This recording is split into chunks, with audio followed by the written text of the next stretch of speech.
Every time this Really? huge man who was crouched over her like a monster raised the knife again to strike, a spray of Oh, blood left man. a thickening trail on the headboard and wall behind Angela and coated her face and body in droplets, What's going except on? where the killer's left hand covered her mouth and where his enormous body covered her bruised and naked skin.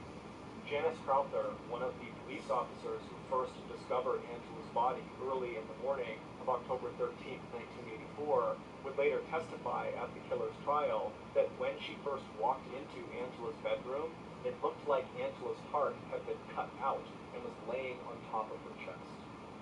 It would turn out Angela's killer was a 36-year-old convicted serial rapist named Donald Bess, who had targeted Angela simply because he liked the way it felt when she accidentally bumped into him at the bar. That was all it took. Angela didn't know him, he didn't know her. Angela was simply in the wrong place at the wrong time. Donald was already an experienced predator when he first came in contact with Angela. He'd gotten out of prison on parole just 6 months earlier, in March of 1984, after serving only 6 years of a 25-year-long sentence for rape, kidnapping, and aggravated assault. Although he was living and working in Houston, Donald had made the 240-mile drive north to Dallas several times that summer and fall to visit friends and to meet women at local bars. 9 months after getting away with the rape and murder of Angela Sabota, Donald would go on to rape, but not kill, yet another Texas woman. However, this time he was caught, and in 1985 he was sentenced to 999 years in prison, however, again with the possibility of parole. But in April of 2008, the DNA testing that Sheila had wanted the Dallas police force to do for so many years finally paid off when the DNA at Angela's crime scene matched Donald Bess's DNA. On June 18, 2010, Donald Bess was convicted of capital murder in the rape and stabbing death of Angela Sabota, and he would be sentenced to death. Now 74 years old, Donald is still on death row at Valencia Prison in Livingston, Texas. While there is no execution date as of now, Donald will never be eligible for parole.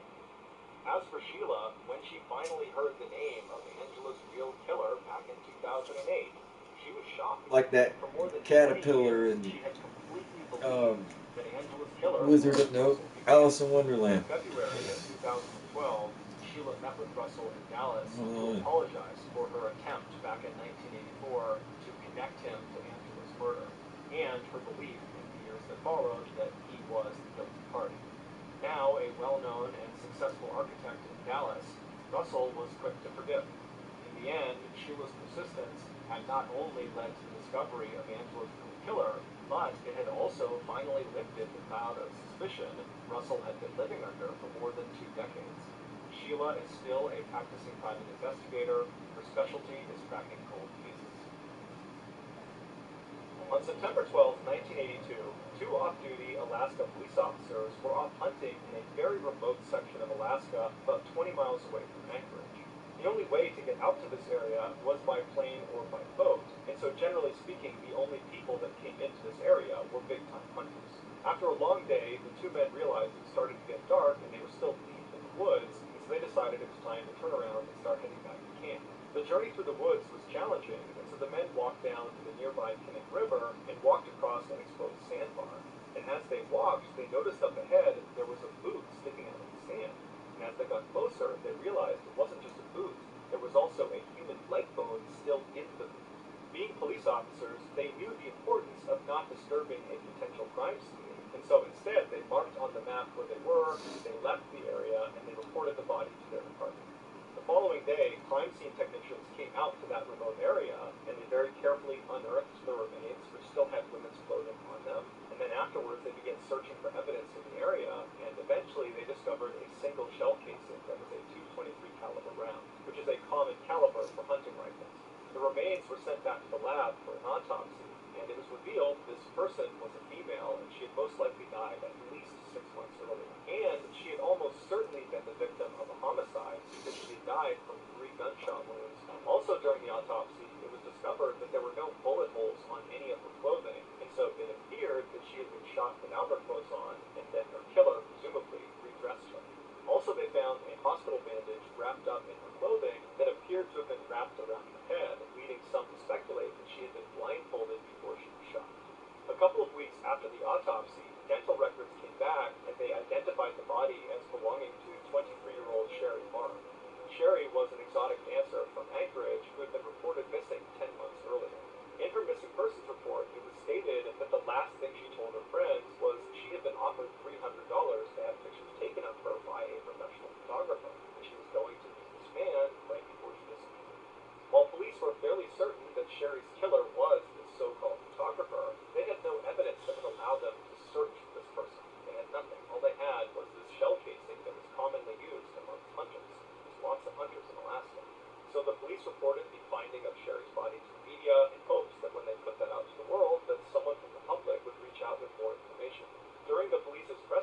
badly decomposed, there was no way to identify her. However, it was revealed she was probably in her late teens or early 20s. The other woman was able to be identified. It was 24-year-old Joanne Messina, who was an exotic dancer from Anchorage. But there was virtually no evidence at either of the two women's grave sites, and so their deaths remained a mystery. Publicly, at this press conference, the police told reporters that they did not believe Sherry's death was connected to those two other women. But privately, some officers had their suspicions. Not only had these three women met similar fates in a similar area, but over the past couple of years, there had been a significant increase in missing people out of Anchorage, Alaska. And most of these missing people were young women that were either exotic dancers or prostitutes. This convinced many officers that they were dealing with a serial killer, but there just wasn't any evidence to actually prove it, so they couldn't come out and say it publicly. Over the following year, no new information came out about Sherry Morrow or the other two deceased women that had been found in that same area, and so all three of their cases just continued to languish. Meanwhile, more and more exotic dancers and prostitutes were going missing out of Anchorage, and no one knew why. Then, on June 13, 1983, the police got a break. Early that morning, a man driving a truck turned onto a quiet Anchorage highway, and as he was making his way down the road, he saw up ahead on the side there was this woman running towards him, screaming with her hands over her head, and she wasn't wearing pants or shoes. And so obviously he knew something was wrong, and so he pulled over, and as this woman is charging up towards him, he notices she has a handcuff on one of her wrists, and she appears to be a lot younger than he initially thought. She's probably in her late teens. And so she comes running up to his car, he unlocks the passenger side door, she flings herself inside without even asking for permission, she slams the door behind her, and then ducks down to keep her head out of the window, like she's trying to hide from something out there. Now this man looked out and he didn't see anyone or anything, but he wasn't going to wait around for whatever it was she was scared of, so he just made a gut decision to take this girl away from him. So he peeled off and drove down the road, and the girl, who was very shaken up, couldn't even tell this guy what was going on. She just asked him to please drop her off at a nearby motel, and the man didn't ask any questions. He drove her to the motel and he dropped her off. The girl ran inside and up to her room, and when she ran inside, the motel receptionist sees this girl running in. I mean, she doesn't have her pants on, she's got a handcuff on, she looks terrified, and so she called the police. A few minutes later, the police showed up. They went up to this girl's room, they knocked on the door, the girl opened it up, and she was obviously very scared, and she allowed the police inside, and she told them her name was Cindy Paulson, and she was 17 years old. The police recognized this girl is terrified, she's not a threat, and so they removed the one handcuff that was still on her, and then they asked her, what happened? And the police officers would say her story was just horrible. But what stood out to them was not how disturbing the story was, it was how composed and brave this girl was as she told it. This is her story. The night before, Cindy was working the streets of Anchorage. She was a prostitute, and a car pulled up, and inside was this wiry, bearded guy with glasses who seemed kind of slight and harmless, and he asked to buy her services. And because she didn't view him as a threat, she agreed and hopped in his passenger seat, and as soon as she sat down, he reached over and put a handcuff on one wrist, and then drew a gun on her and told her to be quiet. And then he drove her to this fairly nice neighborhood, pulled into a driveway, he got her out of the car and led her into his house, and he brought her along downstairs into the basement, where as soon as she got down there was a dim light, and she saw there was a chain swinging from the ceiling. And he strung her up onto that chain, and for hours he assaulted her. And then after he grew tired of doing that, he told her he was going to go take a nap, and when he came back, they were going to leave this house and go out to his cabin in the woods. At this point, she begged him to let her go, but he really didn't care. He just told her that if she made any noise or tried to escape at any point, he would have to kill her. And then he walked out of the room. And for the next several hours, Cindy remained chained to the ceiling with half of her clothes off, wondering what horrible thing was going to happen to her next. Eventually, her attacker came back in the room, and he untied her from her chain, and he walked her upstairs to his living room, where he very proudly showed her a number of hunting trophies he had. He began telling her about how much he loved hunting and where he went hunting, and it was at this point that Cindy realized this guy has no intention of keeping her alive. He's shown her his space, his house, his car. He's told her about places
reported that man's license plate number and gave that number to the police. The police were able to use that license plate Oh, number cool. and some of the Hi. numbers on the plane to figure out who owned Yep. the vehicle. See? And it was a local man Told you named what. Robert See, I'm Hansen not who lying. owned a very I wasn't successful lying. bakery downtown. After dropping Cindy off at the hospital, the police officers decided to pay a visit So let's, to Robert Hansen's house. you know, When they got I there, know you're a Robert lot was like actually me. pulling into his driveway right at the same time, and they saw his Sometimes car match the description. there's always going to be things bigger than you. And then when Robert got out of his car, he matched the description. You know. When Robert saw the police So outside his house, tonight we're killing demons, and Robert invited them inside. yeah, The police went into his house. that's what's happening. So we're gonna kill these demons, and we'll see who's bigger. But right now we need some poison arrows, so we got to get the heck out of here. When the police asked if they could have a look around the property, Robert immediately said that he said he was looking for the one. So the police searched the property, but found no signs that Cindy had been attacked. So the fact that her hospitality. This is gonna be a long journey, kinda. I'm on it, dude. And they each independently corroborated Robert's story and again, for them, this time it appeared as unlikely as it seemed that Robert was telling the truth. And so the police went back to Cindy. They said, you know, are you sure that everything you told us is exactly as you remember it? Didn't exaggerate anything? You know, this is the truth? And he said, absolutely. He said, okay, well, I'm prepared to take You're gonna talk to this thing. Nope. There it Now, is. it's unclear why she said no. Maybe it was in general from the police. But either way, when she said no, it immediately cast almost no doubt in the story. And when Cindy started to pick up, she got through his left hand. This is how you travel right here. This is how we should be traveling around. But 3 months later, September 2nd, all of that. On that day, a construction crew was doing some work on a backcountry road not far from where those 3 women's bodies had been found. And at some point, one of their machines uncovered some remains. The police were called in, who pulled up the rest of the remains. And then, just like in Sharon Morrow's case, when they looked at evidence around this body, they I found hate this place. This whole place since prison. for an autopsy, where it was determined that the body was female and she died from several gunshot wounds. Using dental records, they were able to identify. It's so weird though, because this room right here, there's nothing in here. I'll break everything. Right? The message says try humanity. Like, what am I missing?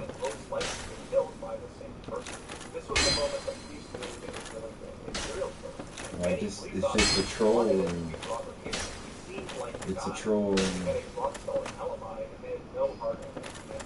And so without any other suspects, the police turned to a famous FBI profiler, a guy by the name of John Douglas, and they asked him to build a profile of who he think killed Sherry Morrow in Poland. Let's see if there's anything. When John's report came back, police were shocked. The profile described a man in his 40s who blended in easily with society. He was well-liked, got along with people, and was just a normal guy. And he was successful, probably because he owned a successful business. He was an avid outdoorsman, hunter, and he most likely had a significant speech defect, like his list or his study. The profile was perfectly describable. And because of John Douglas' prolific success, correctly identifying killers based on his profile, when a judge saw the profile and saw how neatly it lined up with Robert Hansen, he gave the FBI a search warrant for Robert's house. And this time, they would find very dangerous evidence, like a map of the local area. And on it, there were 37 exits marked off. And some of those exits coincided with the same area where the 4 women's bodies had been found. They also found a .223 caliber rifle along with a bag of jewelry that contained a necklace belonging to Sherry Morrow. As the FBI was carrying evidence out of Robert's house into their truck, a neighbor walked over after seeing all the commotion. She walked up to one of the agents. She looked skittish and anxious, and she said, you know, my husband, he's friends with Robert, and he's using Robert. He had no idea how much trouble he was in. I certainly didn't know, but I want you guys to know that my husband was not with Robert on the night of the And this was the proverbial nail in the coffin for Robert Hansen, because now, without his alibi, he had been tried. So when the police approached Robert with their overwhelming evidence against him, if you look at Malcolm's house, Hansen now handing statements from his former house. We're just gonna run through. Hey, I'm going to nope, nope, we're not. Oh, that was not good. Now, the police knew Robert had almost that was not good. So at this point, they wanted to know who the other victims were and where they were. And so they offered Robert a deal where he could confess those 4 murders and then give additional information about other victims, where they were located, who they were, happened to them. In exchange, they would not prosecute him on any other victims again. And so Robert agreed to guilt, and he gave a full, horrifying confession. He said he would drive around Cambridge at night and look for young, multiple women that were all alone. Usually prostitutes out on the street, or they were exotic dancers who might have been friends with them clubs. When he approached these women, he would tell them he was Oh, that's why. Oh, man. Oh, you won't. That's right. You won't cross the barrier. That's right. You wage a war on earth, but you won't cross the kingdom. Yeah, look at this. Oh, man, you got a job,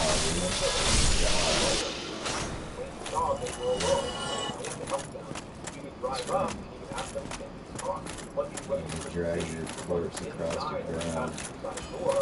Okay, now you're in. Okay, there you go.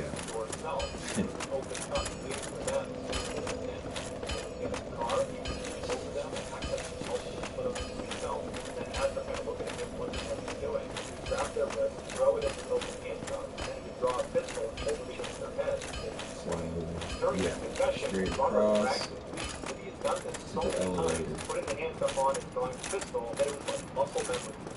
Once he had the woman handcuffed inside his car, he would drive them back to his house and bring them to the basement and chain them up to the ceiling, just like Cindy had described. And then after assaulting them for hours, he would take them out of his basement, put them in his car, drive out to the airport, he would put them in take off, fly them to the cabin, not far from where they were going.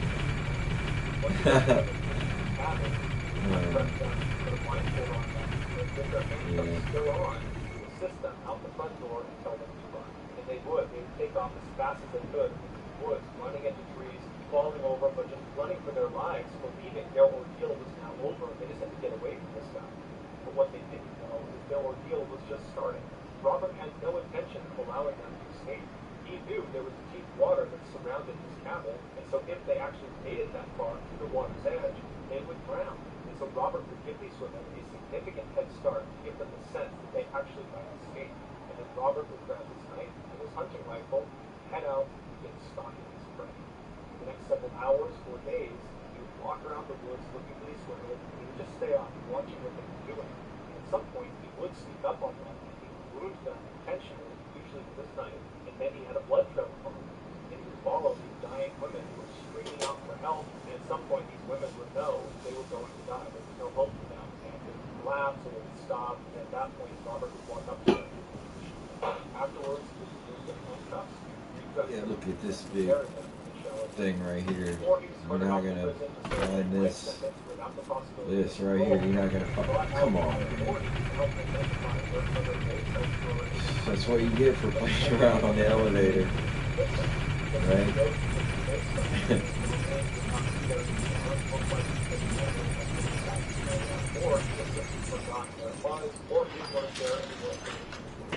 Robert never confirmed with all 47 of those extras on this map that are actual sites of specific areas. But investigators said that's exactly what they were, and in fact, many believe there are other maps with more extras.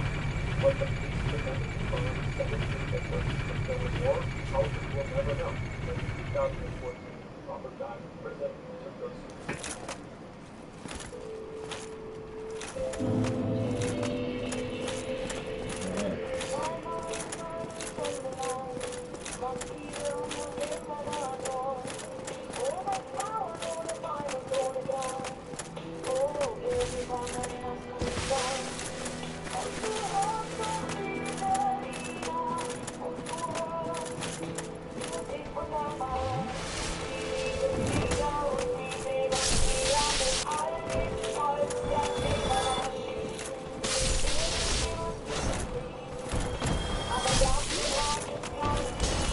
This thing is just owning this game right now.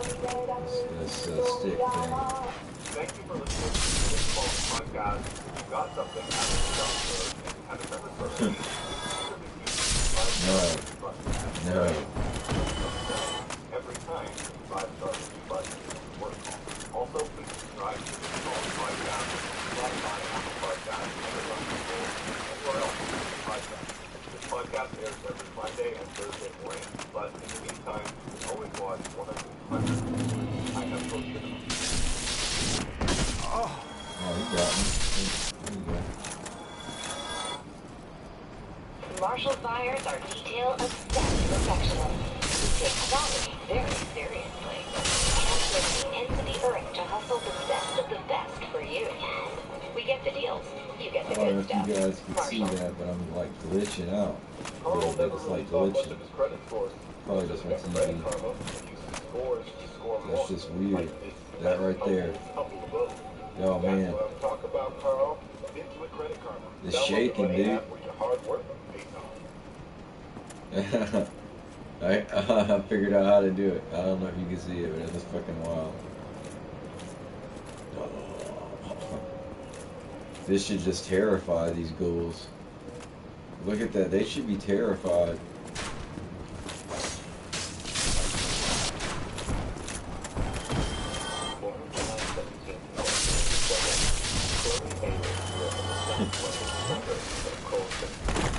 She was raised by a single mother who worked hard to ensure that her daughter had everything she needed to thrive in both her education and her social life. See, the way I'm holding it, I just want to, mash in on it and just giggle, dude. They should. Oh, that would be just so bad. Oh man. Okay. Melee. That's it. That's a word.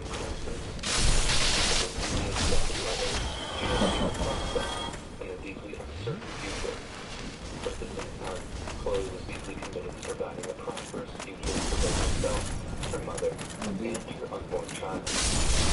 Having enjoyed athletics and physical training while at school, Chloe decided to pursue a fast-track sports science qualification that would open the door to employable work and wages. But during her period of study, she was approached by a modeling agent who proposed that she put together a portfolio. After a number of successful, highly publicized shoots, she was signed to the UK's prestigious supermodel agency, headed by the notorious 56-year-old Green founded the not-so-creative supermodel agency back in 1987, and was once accused of being a little more than a high society pimp after he admitted to arranging parties involving wealthy celebrities and the girls in his payroll. Green insisted that there was nothing inappropriate about these parties, and a brief police investigation concluded that while somewhat sleazy, his actions had broken many laws. If we can't help but wonder, so where does this take? This is okay. This is where we want to go. Of the newly signed 20-year-old Chloe Ayler. In March of 2017, Green received a phone call from a man calling himself Andre Lazio, who wished to hire one of his models for a photo shoot in Paris. Chloe was the best girl for the job. Whoa! He sent her off to Paris for a few days to complete the shoot. Yet just hours before it was due to commence, Lazio contacted him to cancel. He apologized profusely, but promised to call back in a few months once the shoot could be reorganized.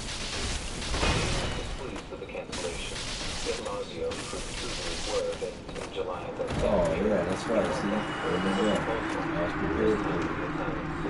On July 12th of 2017. Green agreed to the arrangement, but there was one small problem. There was no Andre Lazio, and Green had inadvertently shepherded his client into one of the most harrowing ordeals of her entire life. When Chloe failed to return all along the watchtower. Where the heck is this? No, this is bad. This is bad. This is not where we want to go. You're not, nope.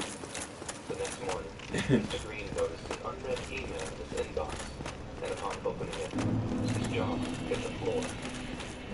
The email stated that Chloe was not at home. property of an organization known as Damn that Black key. Death Group. In conjunction with Chloe's family, Mr. Green had 72 hours to deposit 300,000 euros worth of cryptocurrency into an online wallet, or she'd be auctioned off to the highest bidder via a dark web slave auction. The only signature on the email read, NZ. The horrified Phil Green immediately reached out to the British consulate in Milan and requested immediate assistance in rescuing his apparent client. Then, in coordination with British diplomats, the Italian police conducted a raid on the property believed to be Andre Lazio's photography studio. Now the thing is, Once inside, I haven't discovered it was no studio, but rather a film rested at any bonfires yet, so I can get what I need to get, and then just take a dive off the Skyway, and then be right back where I was. We'll see how I feel. We'll see how we feel. It was encouraging development. If her whereabouts could be tracked, it was only a matter of time before Chloe was returned home. This is gonna suck. Hang on. We're doing You see, this. although some of Chloe's belongings have been recovered, there was no other forensic or digital evidence recovered from the apartment. I don't know the name of it, but it's down low. It's down low. It's where the pyromancer is. Nothing. For all intent and purpose, Chloe Ayling had simply dropped off the face of the earth. Yet less than a week after she disappeared, investigators were stunned when a young woman walked into the British consulate in Milan. They recognized the disheveled young woman in an instant. It was Chloe Ayling. She was in the company of a 30-year-old Polish computer programmer named Łukasz Perba, who previously lived in the Here we UK, are, this place. but at the time of Chloe's disappearance, claimed to have been living This in place London. right here. Both were taken into different I'm rooms. telling you right now, these questioned by dogs, police. they gave me a little bit of trouble the first time. I guess the first time you play this, that's easy mode. This is like After hard. being ushered into a small interview room, Chloe recalled the events of the day she vanished. After waking up in the dingy, cramped apartment she'd been assigned, Chloe was informed that a taxi would be arriving. But I know if I run down there to that fire, She'd already complained to Phil Green they'll burn regarding the themselves condition of up. her accommodation, but she was told that there was little he could do. All of the local hotels were booked up, and unless she could find her own, Chloe would have to make do with the lodgings provided. It's only for one night, Green was reported to have said. Just get the shoot done, get paid, then after you fly back, we won't have to work with them again. Reluctantly, Chloe agreed to continue the plan, and after the arrival of her taxi, she was driven to a secluded warehouse just outside of Milan. one game's not enough. The choice of location would have immediately struck them as suspicious. Yet for glamour model Chloe, it was nothing out of the ordinary. Many of her previous modeling assignments had been in unusual spaces, such as disused warehouses or derelict office spaces, and what appeared to be a deserted shell on the outside was actually a hive of activity on the inside, with pristine white backdrops surrounded by thousands of dollars worth of cameras and lighting equipment. Smash it up. But on this occasion, when Chloe walked inside the warehouse, she was greeted by utter silence. Alright, you ready to go to... paper with the word photo shoot written on it. Here we go. Bitch Town, that's where we're at. Right down. Yeah. Yeah, see, you're right here. Come over here. No, that's not working. You just stand in the corner. Don't look at anything. The masked man was over me, the syringe piercing my skin, and that's the last thing I remember. Sometime later, Chloe awoke in pitch darkness and quickly realized she couldn't move. She was so incredibly disoriented from the sedatives she'd been forcibly injected with, and it's possible that this was the only thing that prevented her from suffering a severe panic attack once she realized she was confined to a terrifying and restricted space. There was black rubbery material all around. Did I kill him? And I soon realized that I was in some Yeah, kind of I got him. Chloe later said. I tried to open my That's mouth, a neat but I little couldn't. trick. There was tape across it. Eventually, I managed to peel it off so I could breathe properly, but that's how I realized there was metal around my face. With a called later in front of her was a small hole in the back of the imprisonment. She pressed her hands together and forced her arms up until the tips of her fingers. Hey, bud. With all her might, Dude, I killed him. watching as the opening glided was just as small as unaffected. Then as she slowly freed herself from the confines of the bag, Will we make it the trunk of a moving to car. where we want to go I tried to make some noise, on trying to one get the driver's attention. final blast? So I was kicking my legs and screaming my head off. It worked, and Chloe soon felt the car coming to a stop. Oh man. She Oh then heard man. two loud bangs as both the driver and passenger side doors were opened and closed. The next thing she knew, What's in there there that's was a light making it and fresh air as the trunk that she was held prisoner in was suddenly blue like opened. that? Yet staring back at her, backdropped by the night sky, were her two masked abductors. As tears filled her eyes and her voice shook with terror, Chloe demanded the men to tell her what was going on.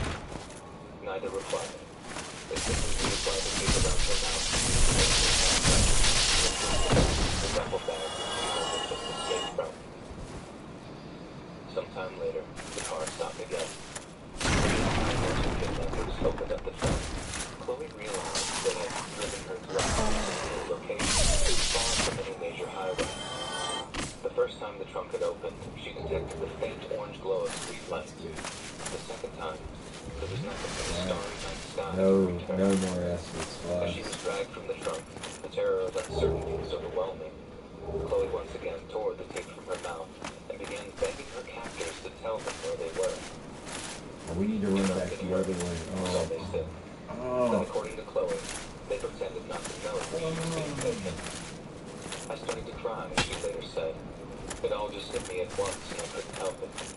I cried for my mom and for my baby boy. I didn't know if I would ever see Oh him yeah, this is again." where they're gonna try it. Troll Chloe you was right taken here into what appeared to be some kind of to the farmhouse, right. and spent her first day and night handcuffed to a water pipe in the basement. She was fed minimal food and water and suffered heavily from the residual effects of the sedative she'd been given, which were later revealed to be ketamine. On her second night, one of her kidnappers reappeared, but this time We're closer. Wherever she is, we've got to be he had a close. boyish face, close-cropped hair, and pale blue-green eyes. Then as he approached, This is good. Chloe began Oh, we're gonna level up too. Yet to her infinite relief, the man appeared to reassure her in broken English, then asked if she wanted to share his bed for the night. I'm not going to say, no, I wanted to stay handcuffed in the furniture, she later said. I would never object to something that he wants me to do in that time because I didn't want to upset him or make him angry. Why would I be nasty to him when he was my only way out? In terms of ensuring her survival, Chloe said that she had one lone strategy: win her captor's sympathy. She didn't need to fake the tears that she wept for her infant son back home. He'd been wondering where Mummy was, crying for her, and after repeatedly sharing this with her maskless captor, he What began the to heck display is that? obvious sympathy for her. Then bizarrely, Chloe's nameless captor asked if she be interested. There it is. Okay.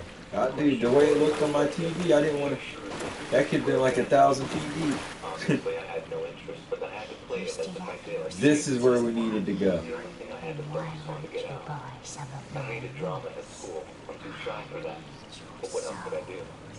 She told the man that in the future, if she was released safe and sound, she could possibly see herself dating him. The man became visibly excited at the prospect.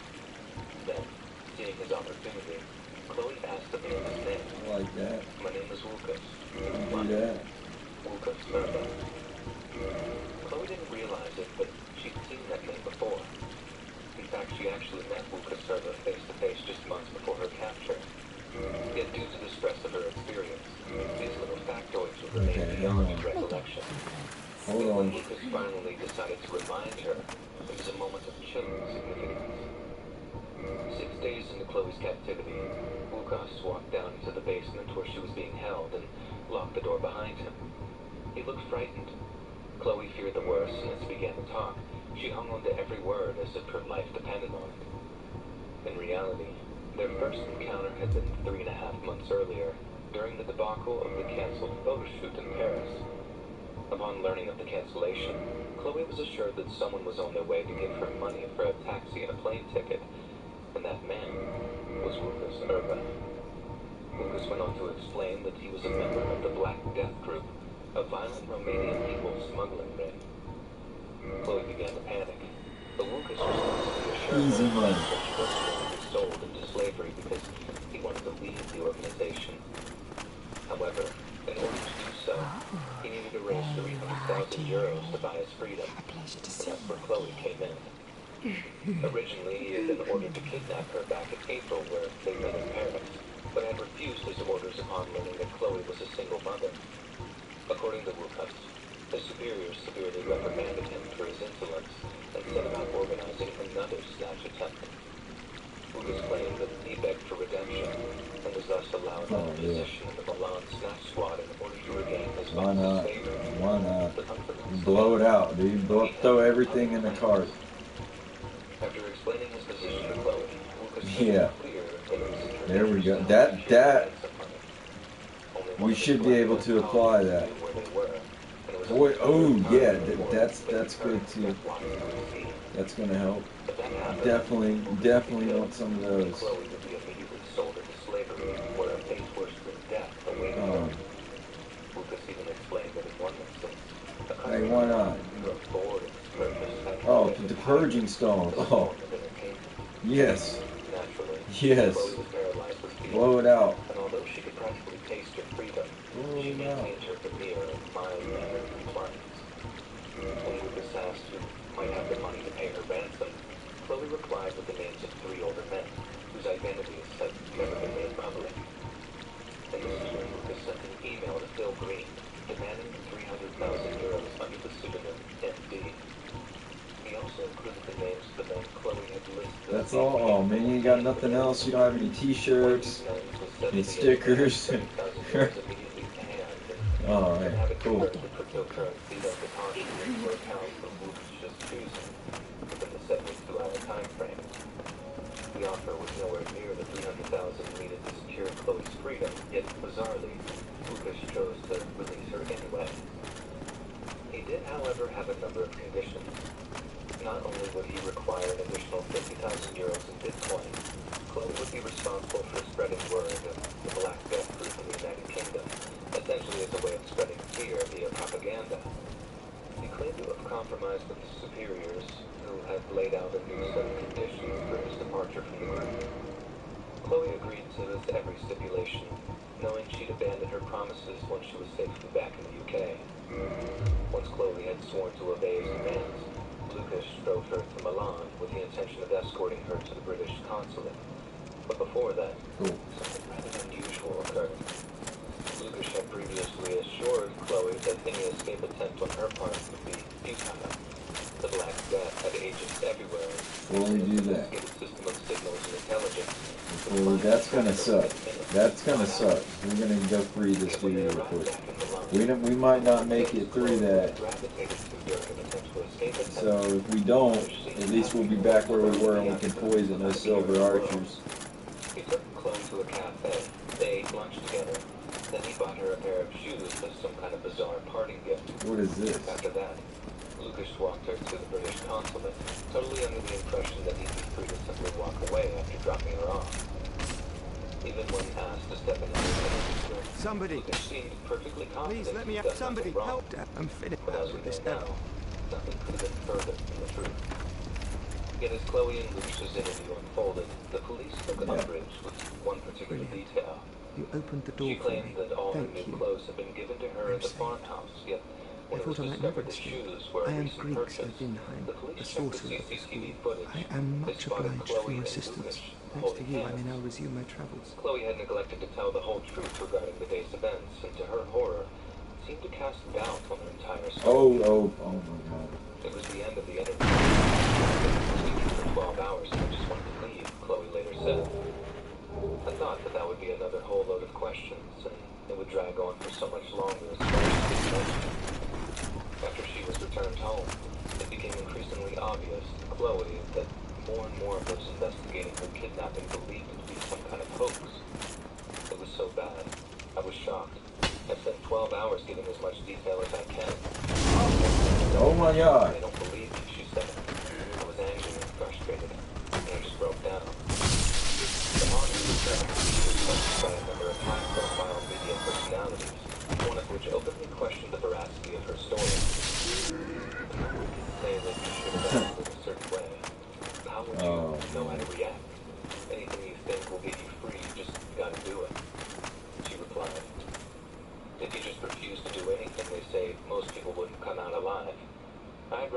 acted as I did and be here right now rather than act as people say I should have. When asked why she hadn't tried to make a break for it as soon as they arrived in Milan, Chloe replied, "I was grateful to him. I relied on this man totally, even to this point where, when he wanted to drop me 20 minutes from the consulate, I couldn't bear to think about being separated from him, because I thought other members of the Black Death would again be in the time that it took to walk there."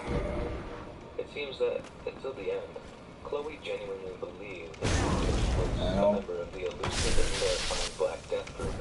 But again, the reality couldn't have been any further from the truth. In the weeks following Chloe's return, and the media firestorm that followed in her wake, the Black Death group gained more publicity than they ever could have wished for. There was just one problem. They didn't exist. At least, not in the form that Lucas had described. You see, there was a group of scammers operating on the dark web circa 2016 who did indeed call themselves the Black Death Group. However, they were not in the business of human trafficking, and were more focused on He things just like made a scamming big Apple score on stores this and game, cars man. from small-time code dealers. That stuff that we got, Taking a that's number of screenshots of victims' Black that's Death gonna be so websites began to useful. circulate back in the UK, it became apparent that they were legitimately trying to sell Chloe via a dark web auction. Oh, But again, hang on. this proved to be a complete fiction. The truth is, Lucas collaborated with the Black Death Group members to create mock-ups of a slave auction site and promised to pay them handsomely once his plan was successful. It's entirely possible these mysterious darklings decided to leak the screenshots once they learned no money was headed their way. Amateur cybercrime researcher and self-proclaimed transhumanist Chris Montero wrote up a phenomenal debunking of the Black Death Group on his blog, pirate.london. There, he thoroughly proves that not only were the Black Death Group barely anything to worry about in terms of crimes they committed, but their role in Chloe's abduction was severely overstated in the weeks following her return. Essentially, what happened here was a very poorly planned and very poorly executed kidnapping committed by a dangerous, unhinged, and selfish young man. At his trial, Lucas seemed to change his story and attempted to exploit the rumors of a hoax by claiming all he'd done was try to boost his girlfriend's career with a fake scandal.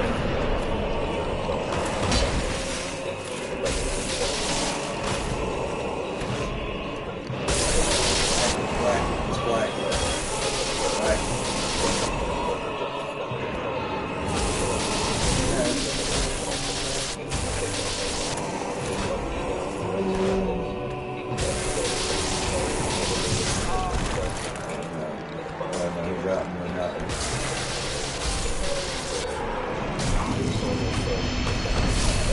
Well, hey, man. Whoa. Okay, so we had to go here. We need to key to the depths. So, I was thinking maybe we could, whatever.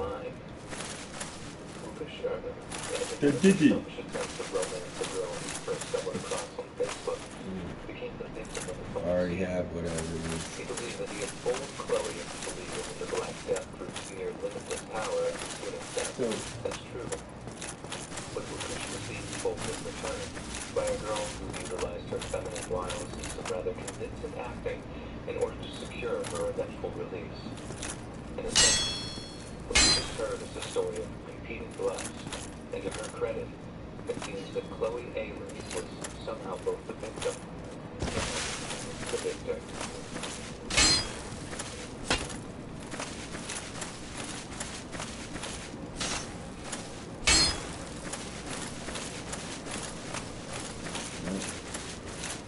The game that makes you run around and beat on the wall. Hey, there's a door, I guess. That's where the door is. Born January 13th of 1963, Peter Gerard Scully was born and raised in the Australian city of Melbourne. Little is known about his childhood, though it's believed that he was raised Catholic by two strict Scully. Well, this should be an easy stroll back, I mean, because everything's dead. Peter made a living as some kind of property developer and became exceptionally wealthy in the process. By the mid-2000s, Peter was living with his wife and two children in a large four-bedroom house in suburban Melbourne. He had a life that almost anyone would be envious of. But one day, his entire world began to fall apart.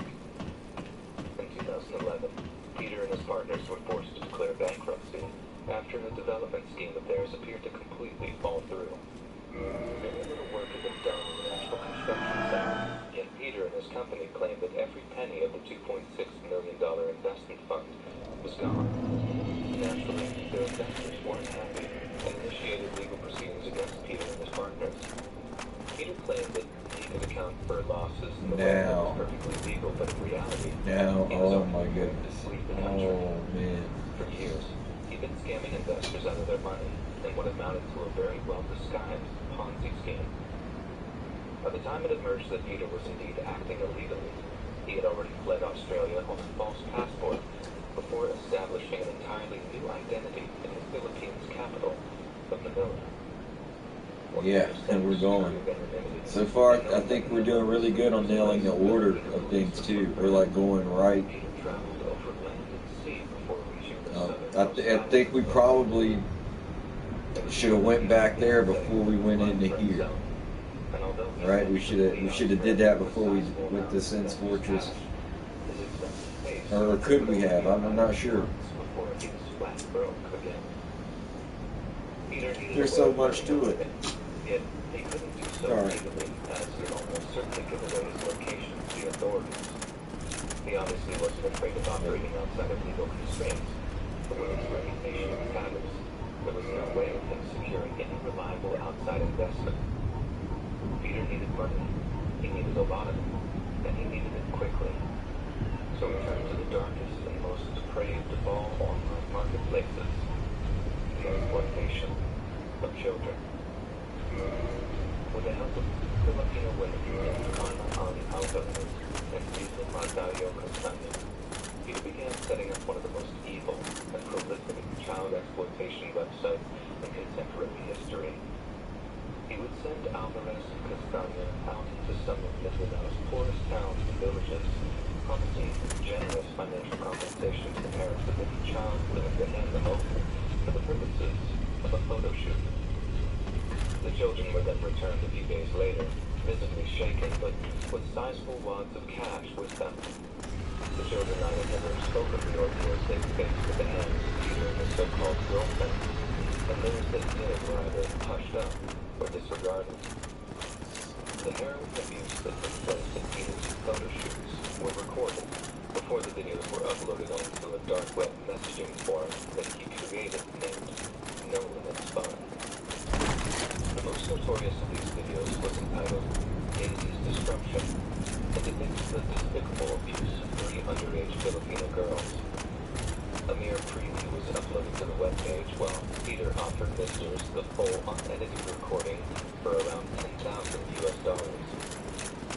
One of the most active of the abusers in the case is the 19-year-old Lisa Margallo, who had herself been trafficked at a similar age as the children that she ended up abusing. For 5 long years, Peter and his accomplices continued to traffic and abuse children, until one day, Carla Alvarez appeared to have had a change of heart. To Carla's knowledge, Peter's routine was simple. He tricked the parents into giving him their child, record their exploitation, then return the reports. But even this had proved to burdensome on her conscience. She apparently pressured him to raise his age bracket, so to speak, and to introduce alcohol to the girls so they didn't suffer as much during the abuse. Peter seemed to agree to this, as in 2014, he coaxed 2 teenage girls back to his home with the promise of giving them alcohol. The boys came willingly at first, but when it became evident that Peter planned to abuse them, and to document it no less, they attempted to escape. Peter and his photographer, the identity of whom remained unclear, apprehended the girls in the process of their escape, before and dragging them into the home's urban cell. There, each girl was forced to visit their grave before Peter announced that they would be burned from the girls begged and pleaded for their lives, swearing on all they held dear that they'd never breathed a word of what had occurred that evening. It was only then that Peter planned to let them go, confident that fear would forever seal their lips. But before that, he decided to hang on to them. His point clear. It was during this period of captivity that the girls were discovered chained up in the basement by Carla Alvarez. Horrified at what Peter had done, she waited until Peter Peter left the house and then freed the girls from their bindings and allowed them to escape. There we go. She then drove to the nearest police station and told the whole grim tale to her parents and instructed police officers. To locate and infiltrate Peter's dark web exploitation ring, the Filipino police enlisted the help of the Dutch National Child Exploitation Team. The international stories of this investigation disappeared very quickly until the Dutch detective Farid El-Kabouri. Everyone wanted to focus on getting the responsible people behind bars. The NCPC's white hat hackers made short work of the website's digital defenses. It was a welcome breakthrough, but what they found was nothing short of traumatizing. Peter's website accounted for one of the largest collections of exploitative images police have ever found, with hundreds of thousands of images accounting for thousands upon thousands of potential victims. Peter's own contributions were merely the tip of the iceberg, but what police found most disturbing was the sheer demand for new content. The exact number of sales Peter made has never been made public, but the millions of dollars in cryptocurrency seized from his digital wallet gives us an idea of the sheer volume. When it came time to put Peter in handcuffs, an international dragnet ensured that he had no escape from the Philippines or its surrounding territories. Police eventually tracked Peter to Malay City, where he was arrested on February 20th of 2015. His arrest and eventual conviction led to the apprehension of another Australian predator, 22-year-old Matthew Graham. Using the pseudonym Lux, Graham ran a number of what he referred to as hardcore sites on the dark web. These websites specialize in the proliferation of particularly violent child exploitation videos. And in his trial, Graham disgusted those in attendance. See the Reddit poster right. In the name of freedom. At his own trial, Peter I hid. the grand total of 75 criminal charges, with most of them containing for trafficking and exploitation of children. He was tried along with two other men, a Brazilian named Caetano de Oliveira, and a German man named Christian. There we go. Said there was a significant role in the recording and dissemination of Peter's crime. Prosecutors later confirmed that Peter and his evil companion created a video involving the torture and exploitation of an 18-month-old baby. Sections of the video were shown to the jury, who later described how the girl had been down when the abuse took place. It should be noted that the footage was so graphic that several members of the jury signed psychological counseling in the aftermath of the trial, while prosecutors admitted to being traumatized at the trial's conclusion. They were the most devastating things I've ever seen, and really well enough. I cried when I was watching them. In fact, I feel like crying just now while talking about it. It's hard to believe what I was seeing, and hard to believe that somebody could do those things to children. One of the top figures in the United Nations Office on Drugs and Crime called the case the most horrific thing she This ever is had fun. to deal This with. is one of those smoke them if you got them moments. Flirting with the idea of introducing the death penalty, which had previously been abolished less than 10 years prior. Northern Mindanao Chief Prosecutor Jamie Umpa was quoted as saying, "If I had my choice, it would be death for Scully. I wanted to This have is it. gonna change things up for us right here. I got poison arrows, poison throwing knife. Investigated the full force of law and executed. At one point during the trial, Peter Scully appeared to laugh and joke with his confidants. But when he was found guilty on 1 count of human trafficking and 5 counts of violating underage girls, he failed to see the funny side. The 6 counts were enough to secure a life sentence, but not all Peter's crimes have been accounted for.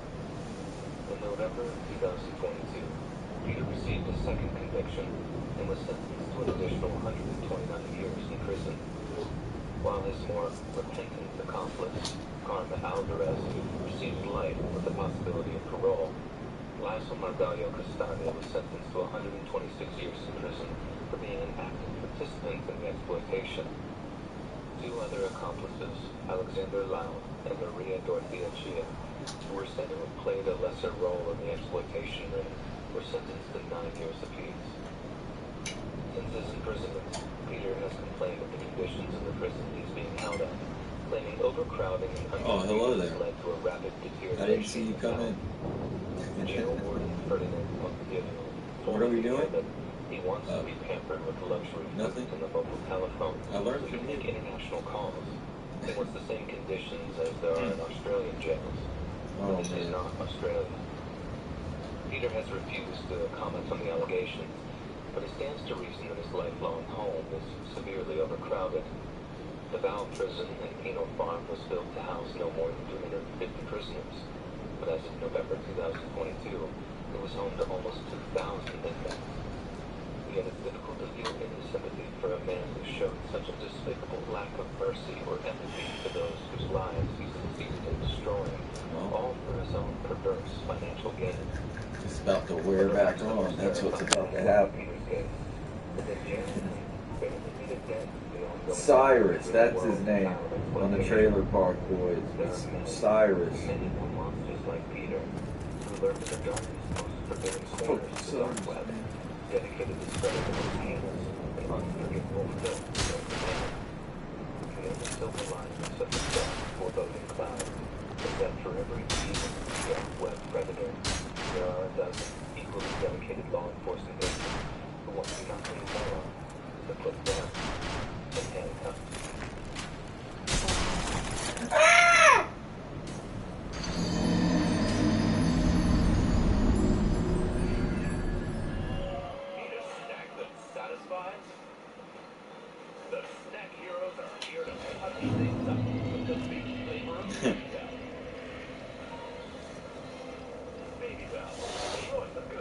Well, I think that's still the closest that we've gotten. So. But did you know we print everything you need to brand your business? We print banners and signs to help you stand out. And must-have merch like tote bags, t-shirts, hoodies. Right now, new customers can get 25% off with the new 25. Because if you need it, we print it at businessprint.com. 4 million people have turned to self to help make their financial dreams a reality. It's your turn. Man, I thought that was it. International flavors from Carnival. Man. February 1st to March 30th. Catch live concerts on select nights, including T-Pain, Joe Jonas, Kool and the Gang, Juanes, and more. Get details at universalorlando.com.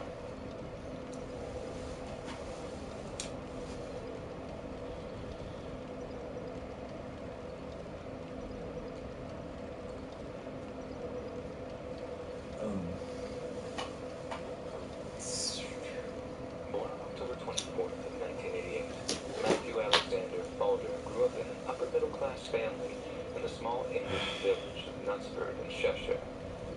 He later studied at King's Secondary School in nearby Macclesfield, where he apparently excelled in his studies before being accepted to study seismic oceanography at the University of Cambridge Clare College.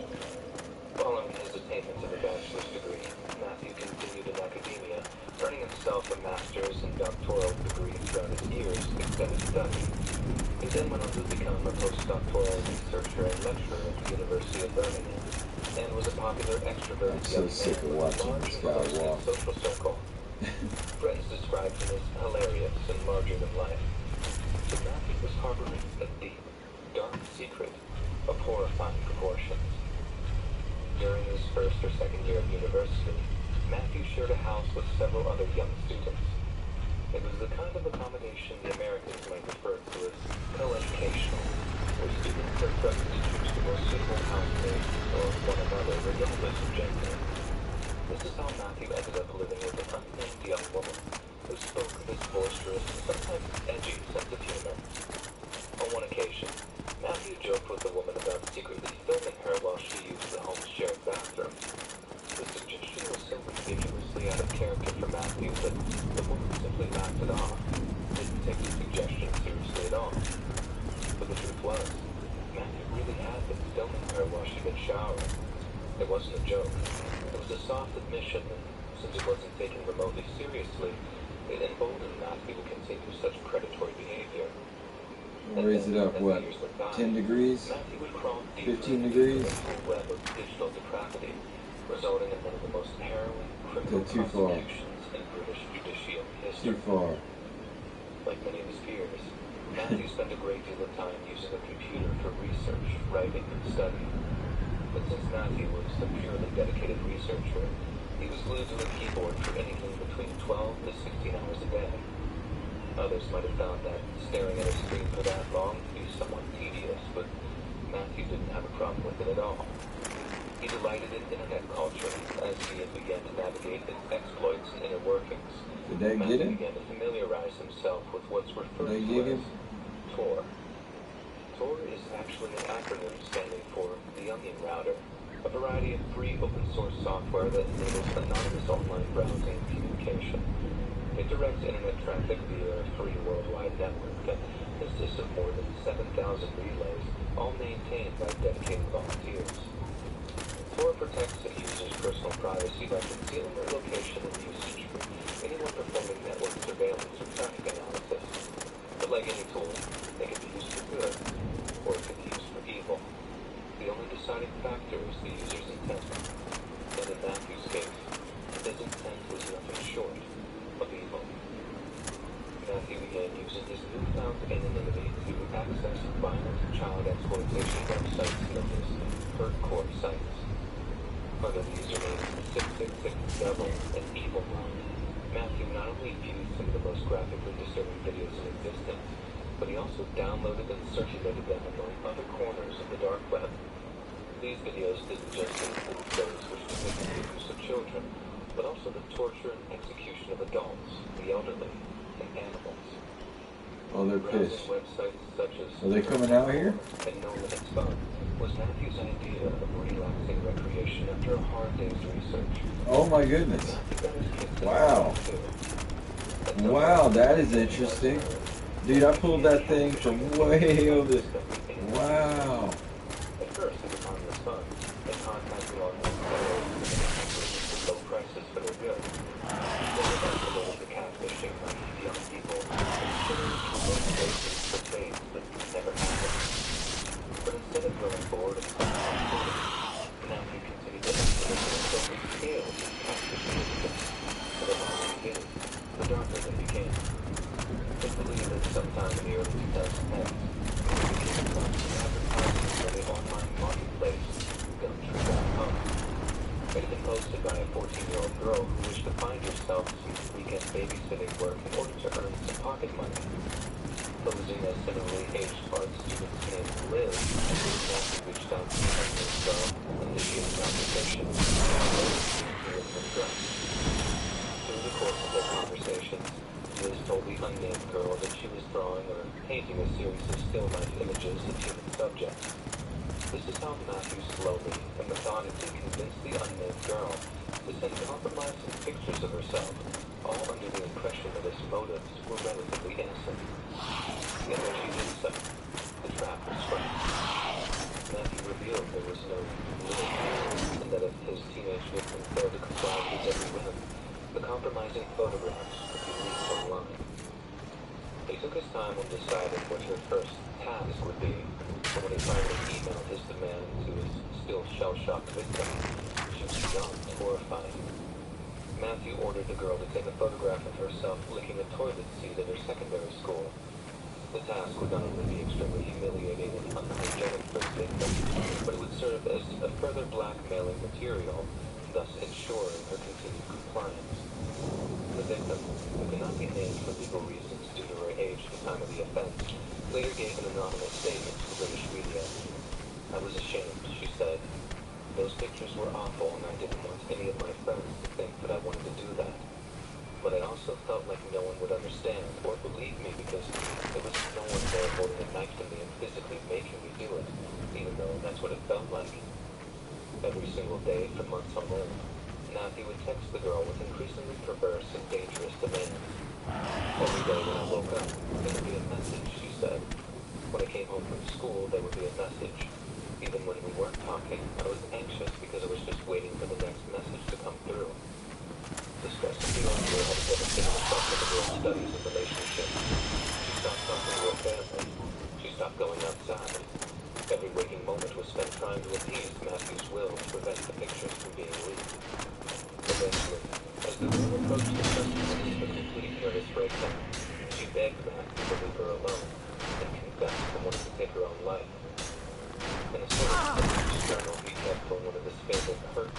websites. Matthew wrote extensively of the torment he inflicted. He boasted of trapping the 14-year-old into a web of blackmail and humiliation, claiming his intention was to mentally F her up, and that he didn't care if she lived or died. Other journal entries included a list entitled 100 Things We Want to See at These Points. Two of the bullet points included were a young girl being used as a dartboard, and a picture depicting a child's bones being slowly and deliberately broken.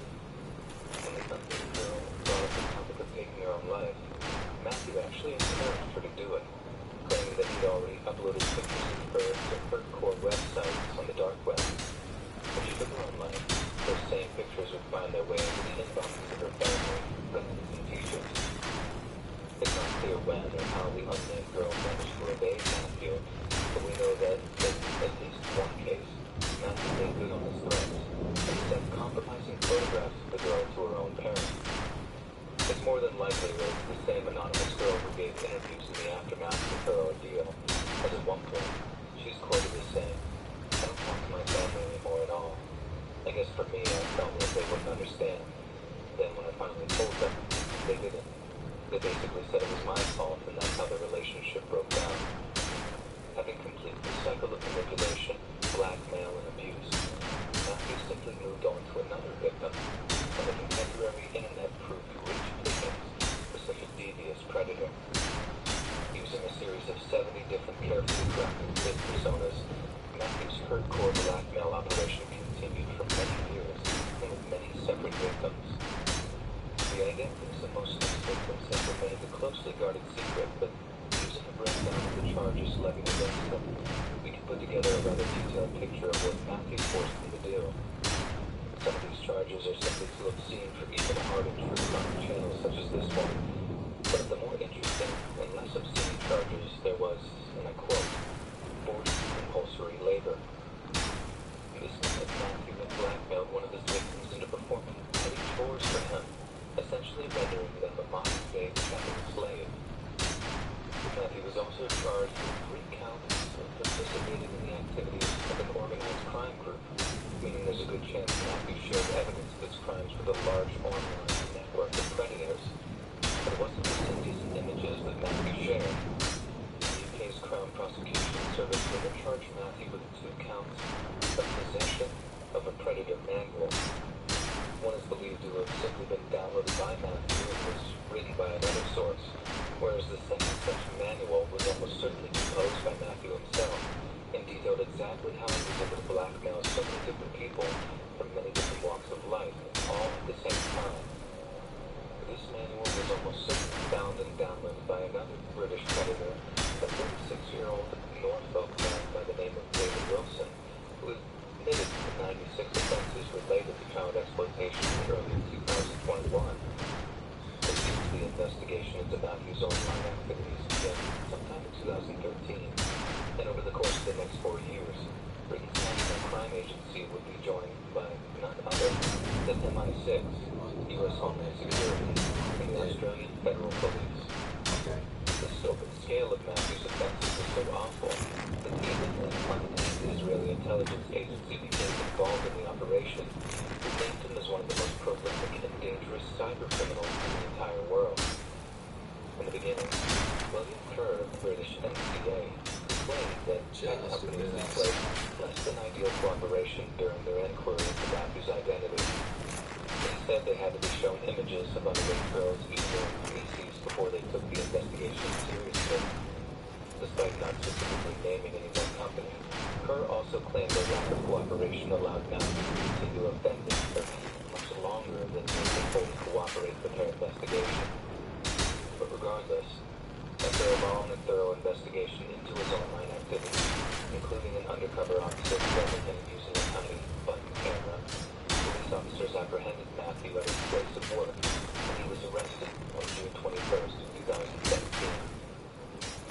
After his initial hearing on October 16th of that same year, Matthew pled guilty to a jaw-dropping 137 separate offenses against 46 separate victims.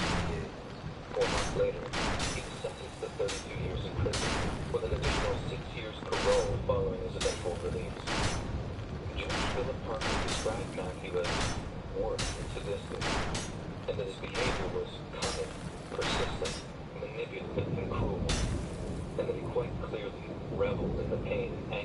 caused. Luana Igoyobwe, a senior specialist prosecutor for the UK's Crown Prosecution Service, was quoted as saying that Matthew Falder is a highly manipulative individual who clearly enjoyed humiliating his many victims, and the impact of his offending in this case is insignificant. He deliberately targeted young and vulnerable victims. At least 3 victims are known to have attempted to take their own lives, and some others have inflicted self-harm. There was a high degree of sophistication and significant planning by Falder due to his use of encryption software technology in his electronic communication and the use of multiple fake online identities and encrypted email addresses. Matt Sutton, a National Crime Agency officer who also worked on the case, added that We got one of them. years in law enforcement, Come on, I want to see this one, but I don't want to take any chances. It's just gonna take one of those arrows. There we go. Whoa. Alright. With an offender who is technologically savvy and able to stay hidden in the darkest recesses of the dark web. This investigation represents a watershed moment. Falder is not alone, so we will continue to develop and deliver our capabilities nationally for the whole law enforcement system to stop offenders like him from wrecking innocent lives. And that's how you do that. For their bravery, and I urge anyone who is being abused online to record it. Now. There is help available. In the immediate aftermath of his sentence, Please, yeah, please get away. Okay, thank you. claiming that 32 years in prison was far too harsh a punishment for someone So, we are wanting to see the other side of this, so here we go. The following year saw his sentence reduced from 32 to 25 years, and an additional 8 years of life. When news of the reduction hit the headlines, it caused a great deal of public outcry. But Matthew's parole board was quick to add that if he still posed a threat to children at the 25-year mark, he would be forced to serve the full 32 years before being released. In early 2018, Cambridge University stated that they were actively pursuing methods of stripping Matthew of his academic qualifications. Yep. At the time, there was no precedent for a removal process for alumni. Like I said, man. But with a lack of follow-up story, it's reasonable to assume Matthew's degree has not been taken Yeah, I away. think the final boss should be like the final boss, right? After the final boss It still doesn't undo the should be like a clone copy of you, right? Your same level, everything. Around the world make a commitment to finding and erasing caches of online child exploitation content. Some say it's impossible, that once something is online, it's always online. But that simply isn't good enough. Long ago, the bandits of the western frontier were brought to heel by the hard work of good, brave men. And unless humanity finds the courage and resolve to finally deal with such an insidious threat, predators like Matthew will always have somewhere to turn to feed the lesser angels of their nature.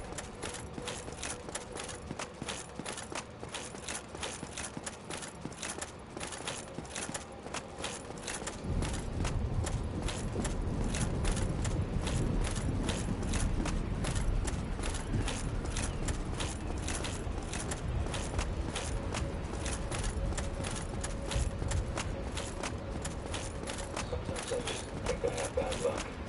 I'm almost 30 years old and I can't seem to find myself a nice partner to settle down with. I've gone on a million dates. I've tried the whole Tinder thing, and I've even had friends set me up on blind dates. And I just can't seem to find that special connection to get back, no matter how hard I try. The story I'm about to tell you happened to me a few years ago. I don't know if it was just desperation or just plain bad luck, but it still haunts me to this day. It started on a beautiful summer day. I happened to be off from work on a Saturday, which never happened. And I just had a big time making the most of it. I moved to a new neighborhood a few months prior to the event. Oh man, my roll. What is happening? What is happening? What is happening? Oh my god.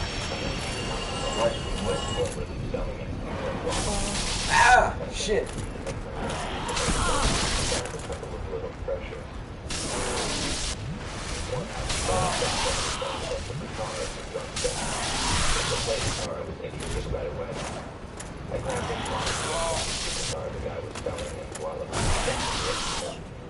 this voice behind me said, "Hey, sweet guitar, you play?" I turned around and said yes at the same time. What I didn't expect to see was a beautiful woman smiling at me, and she was completely my type. She was dressed in a punk rock style, covered in tattoos, and most notably, she had green hair. I'm not one to engage with people so easily, but she had a certain charm about her that I was sucked right into her gaze. We ended up making small talk for nearly half an hour at this poor guy's yard sale, and finally the guy said that I had to either buy the guitar or leave since I'd been holding it the entire time me and this girl was talking. I told her it was nice meeting her and then went to pay the guy. I remember walking home when I saw her and kind of beating myself up that I didn't get her number. I didn't even get her name. And I remember feeling this rush of joy because from 7 feet behind me, I heard her voice. She wanted me to stop, and when I did, ran over and grabbed my hand and said, "I know this sounds crazy, but I really like talking to you. We had a connection, you know, and I think it'd be crazy if we both ignored it. Would you maybe want to hang out?" I was so excited, but I was trying to play it cool. I remember laughing and telling her my name, to which she replied with hers. She said her name was Moon. Yes, it was Moon. And we joked and continued our small talk again for another few minutes. I eventually worked up the courage to ask her out for a drink, and I guess I should have been surprised when she said yes. We went to a local bar, shared a few drinks, and then one thing led to another, and I asked her to come back to my place. And again, she went with us. We had an amazing night. We stayed up for a while, playing Mario Party, and then ended the night on a high note. I went to bed in probably one of the best moods I've ever been in. That quickly changed when I woke up at around 4 in the morning. I noticed that she wasn't lying next to me anymore. I sat up in bed and noticed that my bedroom door was shut, which I never shut before. I snuck over to the door and opened it slowly, and I thought that I could hear the sound of breaking glass coming from downstairs. I was still groggy from waking up, so I wasn't moving too fast.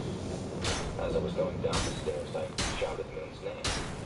And before I went all the way downstairs, I heard her yell something under her breath, and then heard the back door slam. I finally started to move with some haste, and that's when I noticed that I was too late. My kitchen was completely destroyed. There was glass everywhere. I started to freak out, and then my anger turned to sadness. This woman had not only trashed my kitchen, but she also robbed me blind. All my records were gone, and 2 of my guitars were gone as well. I had a china cabinet that had a bunch of my family heirlooms, and all of that was gone. She had taken everything that I had of real value, and I ran out the back door trying to find her.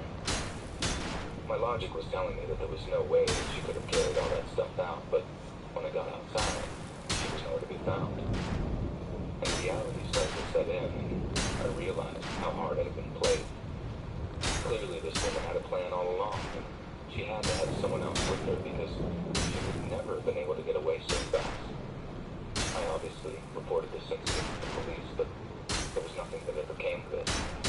I could describe her appearance, but nobody matching her description was ever caught.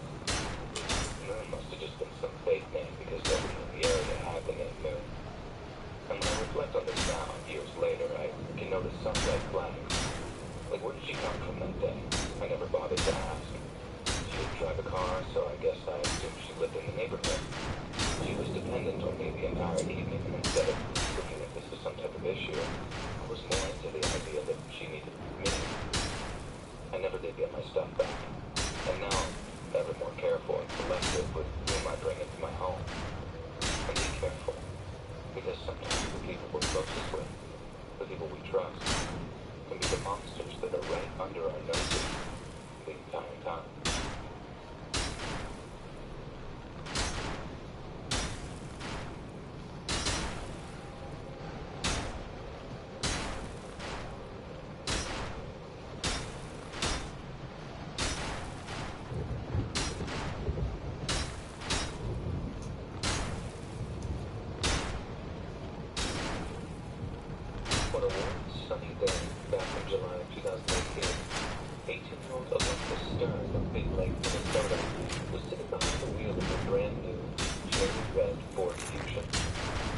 gift from her parents, earned by passing a recent driving exam, and in the passenger seat sat her boyfriend of just a few months, Robbie Olson. The young couple were in high spirits, enjoying their newfound freedom and soaking up the summer, but just after stopping for a bite to eat, Alexis's phone began to buzz. She checked the caller ID, only to see that it read caller unknown. So out of pure curiosity, she answered the phone. The caller introduced himself as a deputy from the Sherburne County Sheriff's Department. And to Alexis's shock, he asked her to report to the sheriff's office as soon as she was physically able. Alexis began to panic and asked the officer what kind of trouble she was in. The officer assured her that she done nothing wrong, but that she still needed to get over to the sheriff's office as quickly and safely as possible. Alexis drove over to the department's HQ immediately, and upon her arrival, she was rushed into an interview room by officers who moved with a frightening sense of urgency. Alexis had no idea what might have caused such a reaction, and for a while, she insisted it all had to be some kind of wild mistake. But there had been no mistake, and when the deputies explained what was happening, her head spun with disbelief. Once the deputies sat Alexis down and, in the most delicate of terms, told her of a frighteningly credible threat to her life. When a horrified Alexis asked who was trying to kill her, she discovered the deputies had no idea, hence why she'd been rushed to the department with such urgency. The only thing they knew was that whoever wanted her dead had hired a contract killer from a dark web black marketplace known as Kimura Hitman. Just a few weeks prior to that fateful phone call, a user named Mastermind365 logged onto the Kimura Hitman website using a variety of encryptors known as a Tor browser. There they sent the site's administrators a message asking if it was possible to purchase a kidnapping as opposed to a murder. The admin replied it was indeed possible, but given the additional risks associated with keeping the victim alive, the cost would be considerably higher. Mastermind365 took a few days to reply, but when they did, they seemed to have changed their minds. They wanted the target to be shot, execution style, giving them no chance of survival whatsoever. The user then sent just over $5,000 in Bitcoin to the organization's cryptocurrency wallet, along with a single digital photograph. Alright, for real this time. Watch our footage. We're just going to go slow. Alexis drove back home under police escort. She was told the hit just going to go slow. Go up this a little bit here. Meaning that she had at least a week or two before the hitman made a move. A professional would most likely take the time to case her house, track her movements, preparing and perfecting their plan while waiting for the optimal time to strike. But now that she was forewarned, Alexis also had time to prepare. Her parents installed a sophisticated home security system before purchasing a canister of military-grade pepper spray. She also signed up to MMA classes. There we go. When her boyfriend heard the threat, he bought a very large and very sharp variety of fishing knives just in case the pepper spray failed. Bro, we have got to get it to a bonfire. Oh my god, I don't want to do this again. It's really not so bad, because if we would have did this from the start, we'd have been here days ago. So. Oh man, this place. This place. But then, investigators watched as something quite clearly dawned on her. Alexis then told them that sometime prior she'd broken off an online relationship with a young British man named Adrian Fry. Adrian seemed to have accepted the decision, but also seemed to have handled it very, very poorly. To disturb that no matter how heartbroken he was, Alexis refused to accept. That's what we wanted. This is what we wanted. Hold on. Adrian was the sensitive soul who would faint at the sight of blood, she said. He didn't even like violent movies, said they were too intense and gruesome for him. Oh, there you are. You've been quiet these days. Need summoning out there? Anytime you see my brilliantly shining signature, do not hesitate to call upon me. You left me with quite an impression. I was relish your time. Keeping an eye on anyone that seemed to notice me, checking behind cars and under them. She said, "You don't know what you're looking for." At this point, it's worth asking how a small-town sheriff's department came to learn of such an assassination plot. We might naturally assumed it was the Department of Homeland Security that reached out to warn them. Failing that, the FBI or perhaps the CIA. There's only one person Alexis Stern has to thank for the advance warning, and that person is Chris Montero. What should we level up? Let's see what we get for each one. Chloe Aliens, having debunked the Black Death Group's claims of being a powerful international human trafficking group. But that isn't Chris's only piece of stellar investigation. As we know, Magic Chris slots. spends a great deal of time acting as what's known as a white hat hacker, and often reports on what he finds during his in-depth investigations of dark web cybercrime. He routinely surfs the seedier corners of the web behind the web, and one night he came across a website called Bessa Mafia.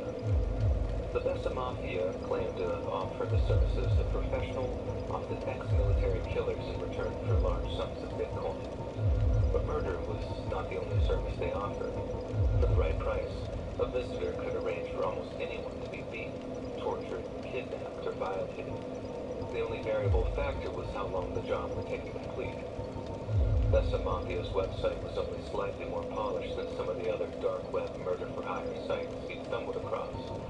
But much like the others, he assumed it was nothing but a Some were really poorly coded jokes among colleagues. Yeah, I want to max that out. Yeah. While others had been straight-up scams designed to siphon money from the bitter and gullible. I think we should do. Hang on, I think we should do some From more. a brief blog post about the site, calling it out as an elaborate fraud, and then turned to the benefit of the night. The following morning, Chris woke up to an unusual-looking unvetted email in his inbox. The author referred to themselves as Yura, and claimed to be the Bessa Mafia site administrator. Then, bizarrely, instead of threatening or attempting to intimidate Chris, Yura offered him around $1,000 in Bitcoin to delete his critical blog post. Assuming the offer to be fraudulent, Chris refused, but then a few days later, another email appeared in his inbox. Despite being from a different email address, the author once again claimed to be Yura, but the message contained a link to a YouTube video. Curious, Chris clicked the link and was redirected to a video of an old car sitting on what appeared to be a derelict lot. A masked and hooded figure then approached the car, doused it in gasoline, and set it alight. And after doing so, the hooded figure approached the camera and held a small handwritten note in front of the lens. Dedication to Pirate London, it said. Pirate London is a reference to the Pirate.London, and although that was a relatively simple connection to make, Chris admitted to being rather shaken. In retribution, Chris then dedicated himself to getting Bessa Mafia shut down. He was soon successful, but was deeply unsettled when he discovered a brand new site, up and running just days after the first had been erased. Chris once again focused his efforts, and the second incarnation of Bessa Mafia was shut down too. But instead of giving up, Europe diversified. He carried on and before long, murder-for-hire sites were popping up faster than Chris could take them down. Their only weakness was that they all operated via the same system. On each of Euro's websites, users were first asked to set up an entirely anonymous account, with the only rule being it had to be attached to a functioning cryptocurrency wallet. Users then could select from a drop-down menu of violent delights, each of which came with various customization and pricing options.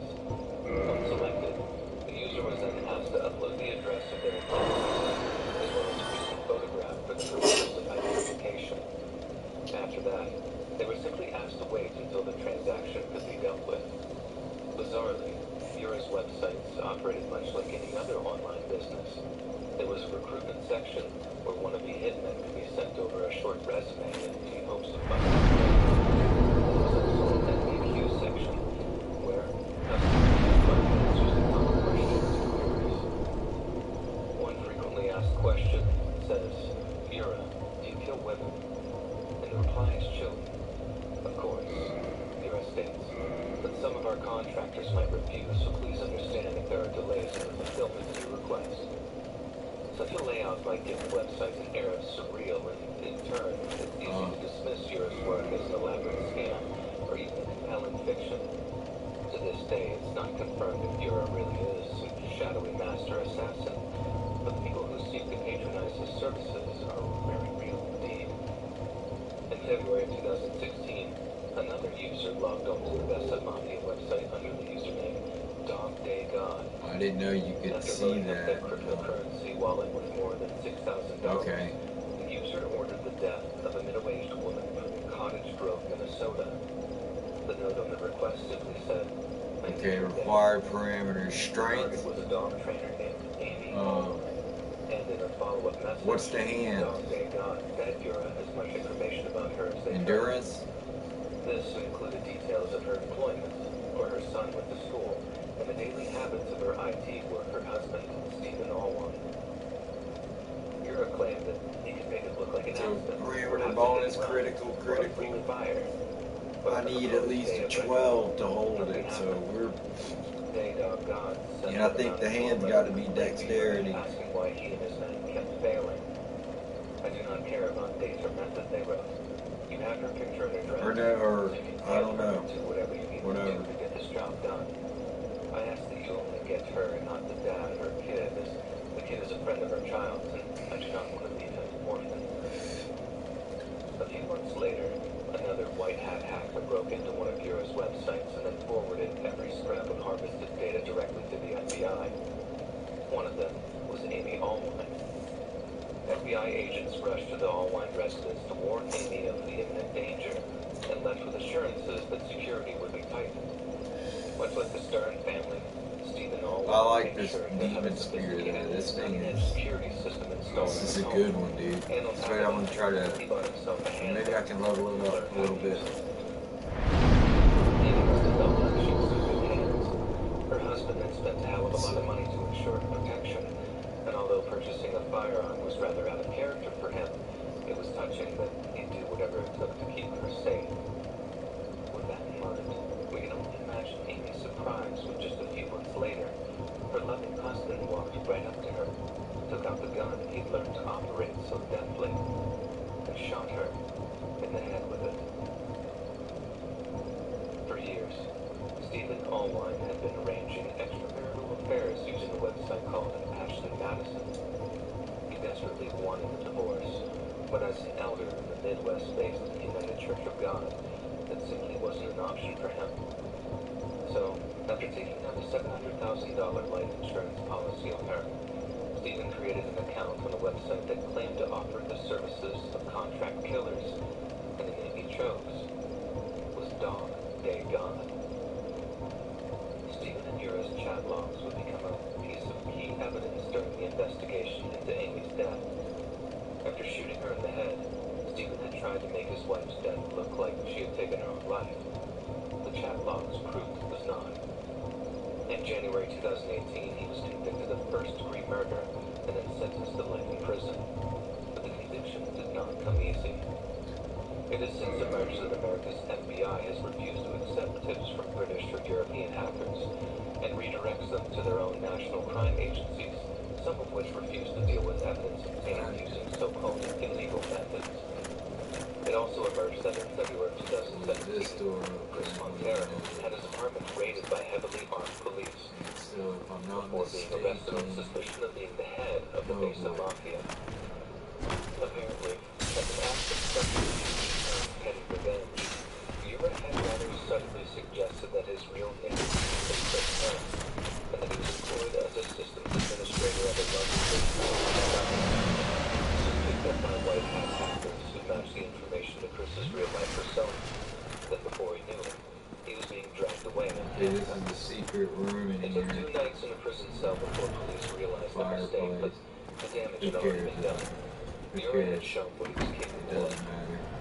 In the weeks following Alexis's And then warning, we're she gonna run up requested here. Okay, nothing from now the run with FBI this. or local law enforcement. They Whoa, promised additional patrols whoa. in and around her neighborhood, but Again, I'm glitching seemed out. I very like little it. uptick in police activity. She had no idea how she was going to keep herself safe, but what she did have was a lot of spare time on her hands.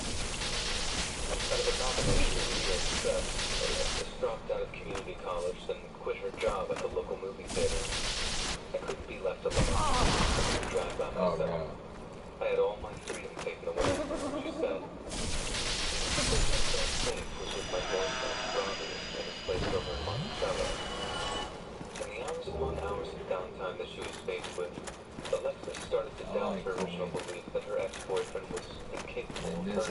Yeah, now I have to go through this right here. I might have to fight a bunch of dudes. He seemed mature and with plenty to live for. Horse. But he was also the only person she could think of who'd been upset with her.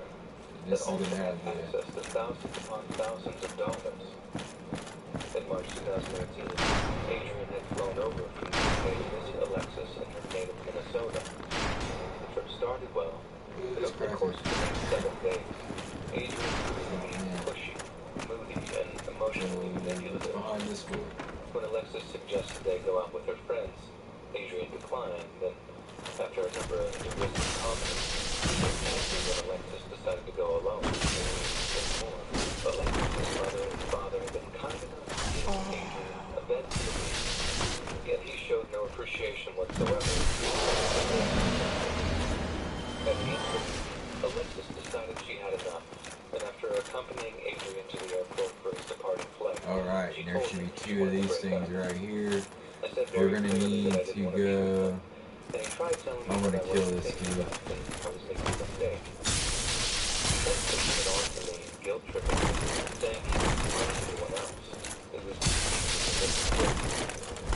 In the end, it was hard evidence that changed Alexis' mind. Tonight, the receipt had a distinct thank you as all one word, something which seems particularly as opposed to American. Attempted to use the dark web to purchase an illegal firearm, something they'd be able to do with perfect legality if they were a citizen of the United States. The third, and perhaps the most damning factor of all, oh no, it's one of the, oh boy. Settle on murder. On the exact day that Alexis Stern told Adrian about her new boyfriend. The evidence seems like something out of an episode of Columbo, all tied up in a neat, shiny bow. Shockingly, no charges have ever been brought against Adrian Fry or the administrators of the Besa Mafia website. One might assume that's because these websites are fakes, guilty of other cybercrimes perhaps, but not conspiracy to murder. Yet you'd be mistaken, because as much as there's a sizable amount of proof that many murder-for-hire sites are fraudulent, there's even more evidence to suggest that many of them are very real. In June 2018, 21-year-old Private First Class Brian Narohe was found dead on a rural baseball field in Clark County, Indiana. Since the cause of death was a single gunshot wound to the head, and the weapon was found at the scene of the crime, local sheriff's deputies quickly concluded that Private First Class Narohe's death was him taking his own life. There was just one problem. Private First Class Narohe's name was on one of the kill lists connected to Euro's websites. Just weeks before his death, a user named I guess we killed this one over here. Narohe's death. However, this meant that Euro, the organization directly responsible for Dennis Holder's death, hit to a bet, so to speak, and offered cash to a series of different contract killings, both online and offline, to ensure the job was done. It was also discovered that not long before his death, Private First Class Narohe named a female companion as the sole beneficiary of his life insurance policy. For legal reasons, this female friend has never been named publicly, but Narohe's father has since openly questioned whether his son's death truly was him taking his own life, or if there's some other, much more sinister explanation. Dark web assassinations have also occurred on the opposite side of the globe. On March 12, 2019, 2 Russian teenagers were arrested following the murder of a prominent Moscow-based police officer known for his aggressive pursuit of narcotics traffickers. Were you repelled by the Much silver like knife? Private First Class Narohe's case, the murder of the Moscow police officer never directly linked to any of Yuri's web pages. You can overcome it. But according to the Russian journalists responsible for breaking the story, the killers were paid anonymously in Bitcoin and never once met the person who posted the job. This last case in particular has no ambiguity about it. Whoever paid for the hit might well remain anonymous, but the evidence is undeniable. There are indeed online services which offer a menu of murder, kidnap, and brutal assault. And if law enforcement has as hard a time taking them down as other dark web depths of iniquity, they'll be around for a long, long time to come.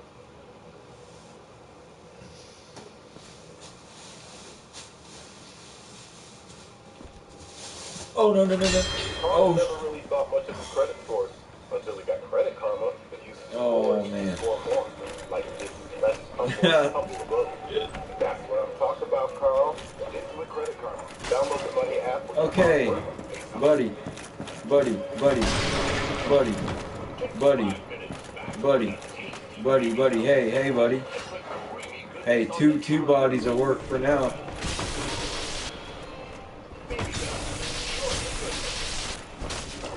Why is he so much bigger than me?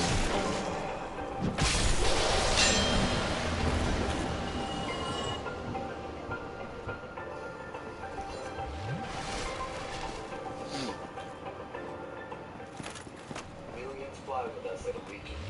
Together, we go places.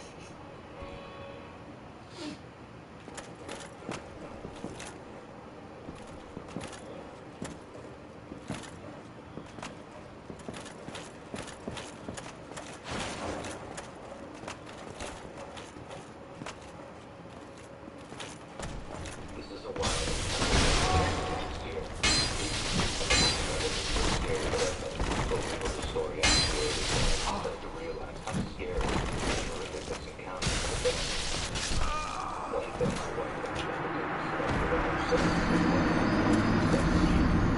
I'm a king of bargains, and I often can't pass them up. I'm left-handed, and one time I got a brand new set of left-handed golf clubs for $30 because the guy was having surgery and wasn't going to be able to golf anymore. And that's the type of deals I hunt for. Well, last year in the middle of the summer, while my wife and I were garage sale hunting, I found what I thought was an estate sale. A fairly large house in my neighborhood was selling just about everything you can think of from the house. The couple running the sale was probably in their mid-30s if I had to guess.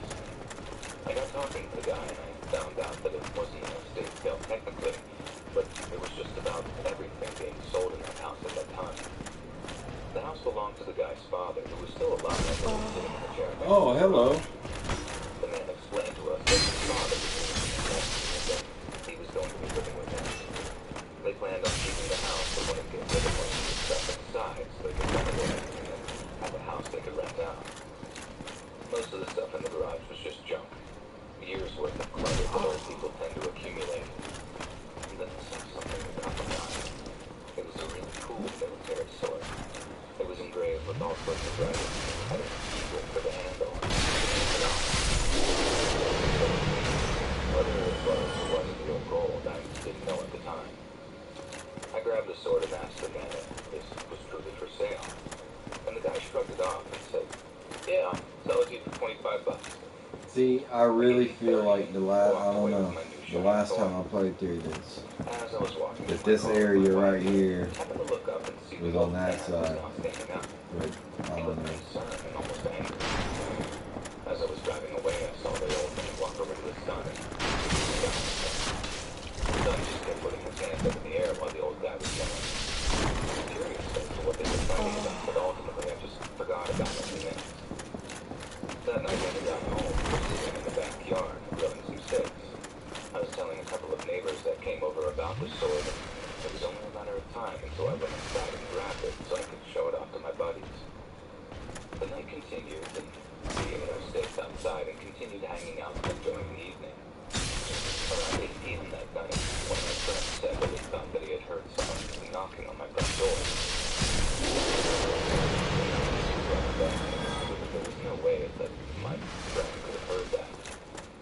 Not 5 minutes later, I heard the top of her alarm. We all turned around, and storming into my backyard was the old man from the garage sale. He wasn't limping or moving sluggishly. He came back there like a badass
guess the thing is, some men are just creeps.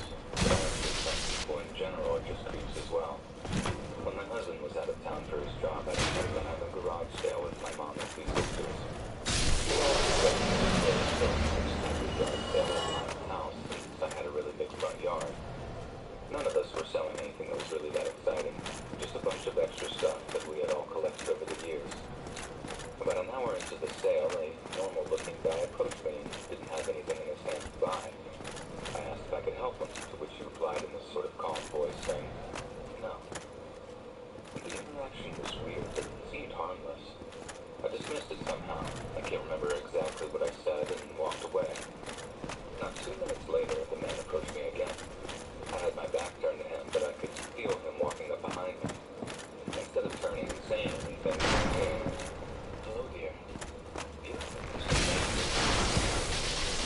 I gave the guy this half smile and said thanks to him. I just needed to walk away, just trying to distance myself from the street.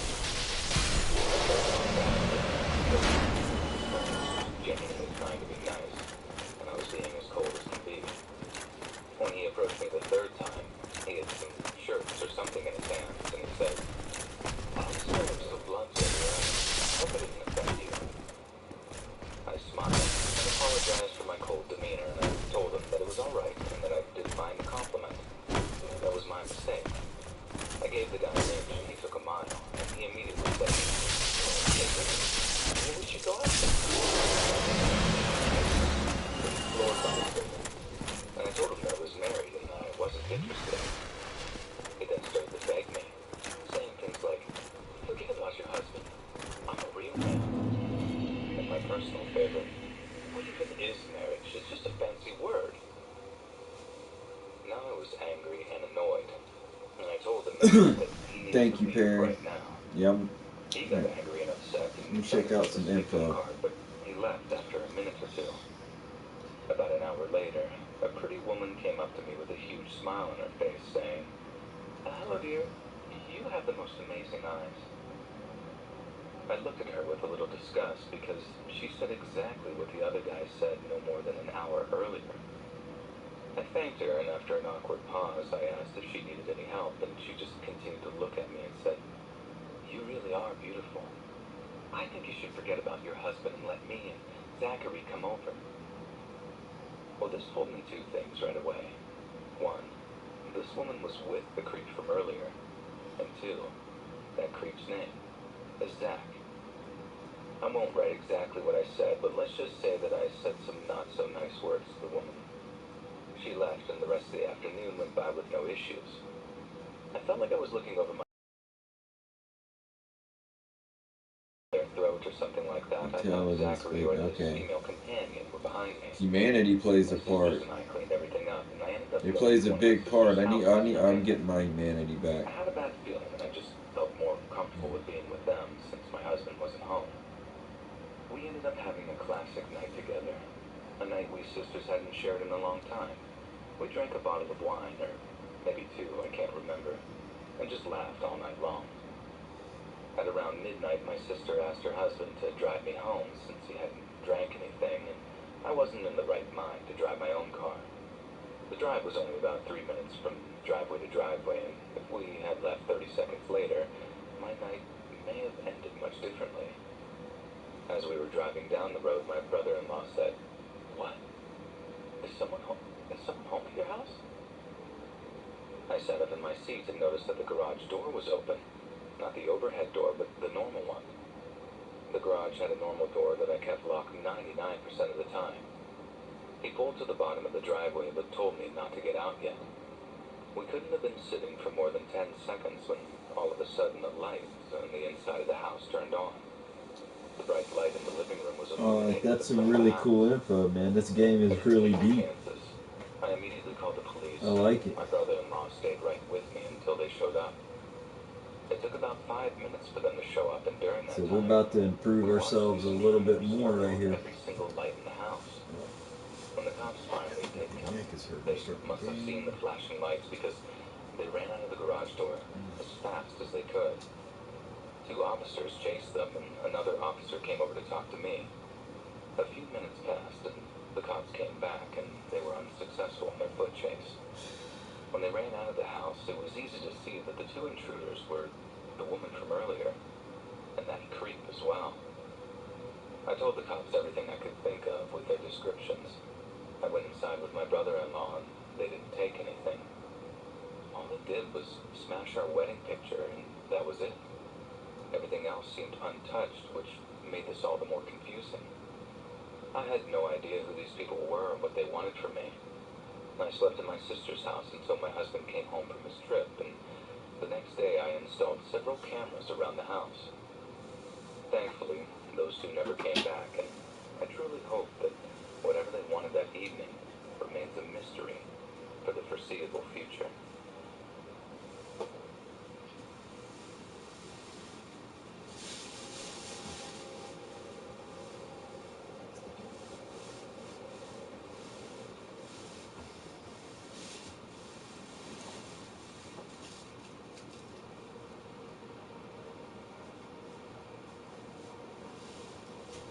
So this just happened to me a few weeks ago, and I still can't really believe it.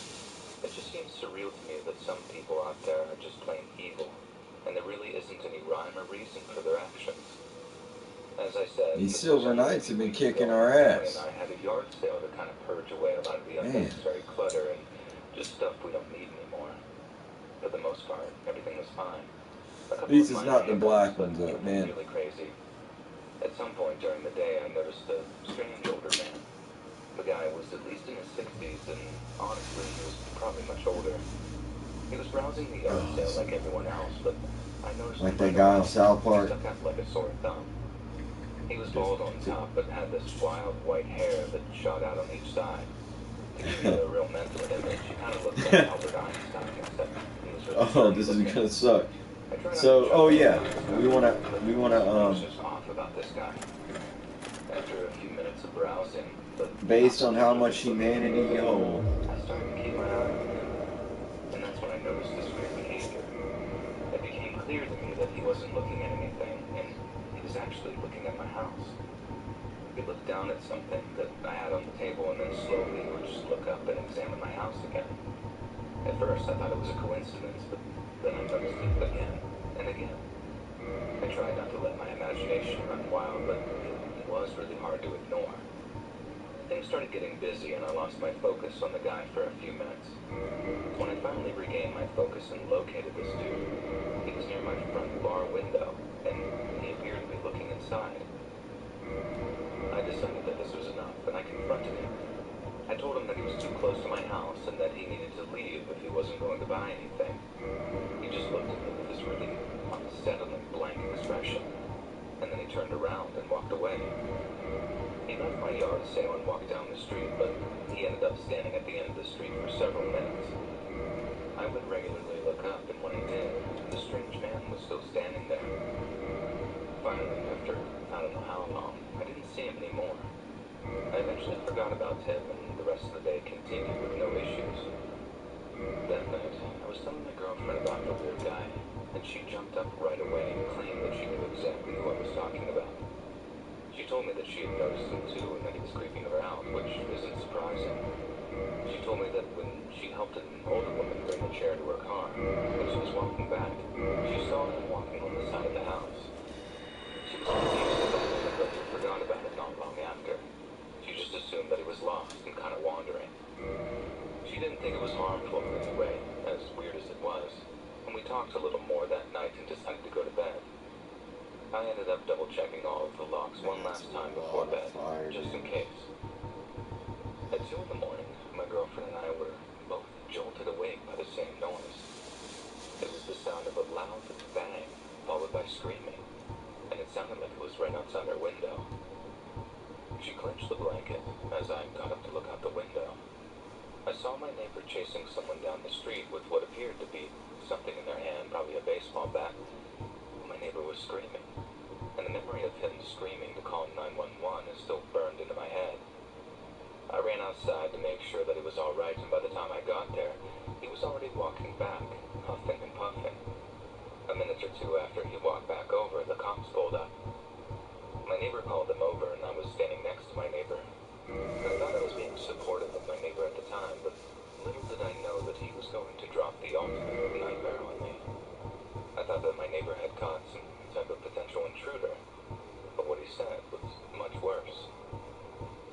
was talking to the officer, and he says, I was sitting in my garage smoking a cigarette, and then I noticed the floodlight across the street turn on.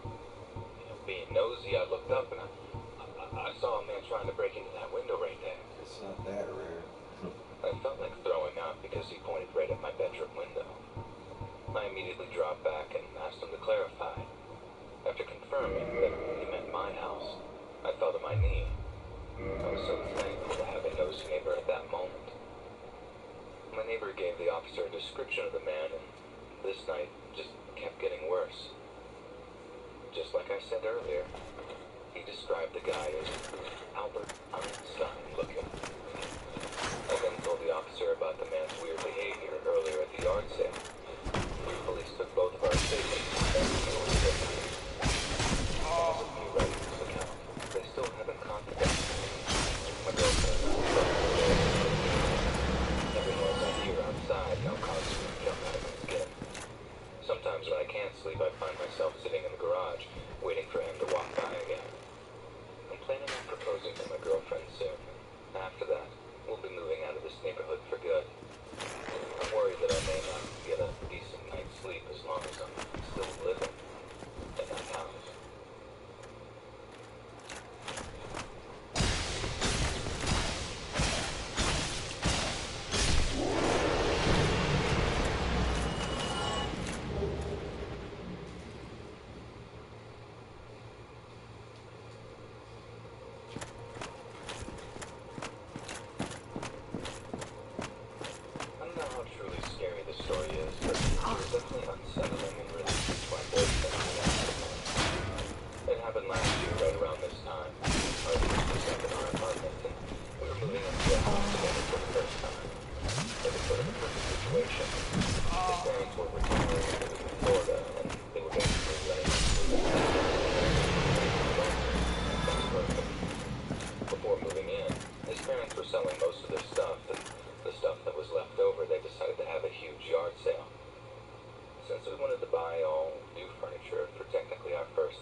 first night. Oh, Maybe because it was a new house, but okay, now something was telling me that I was in danger.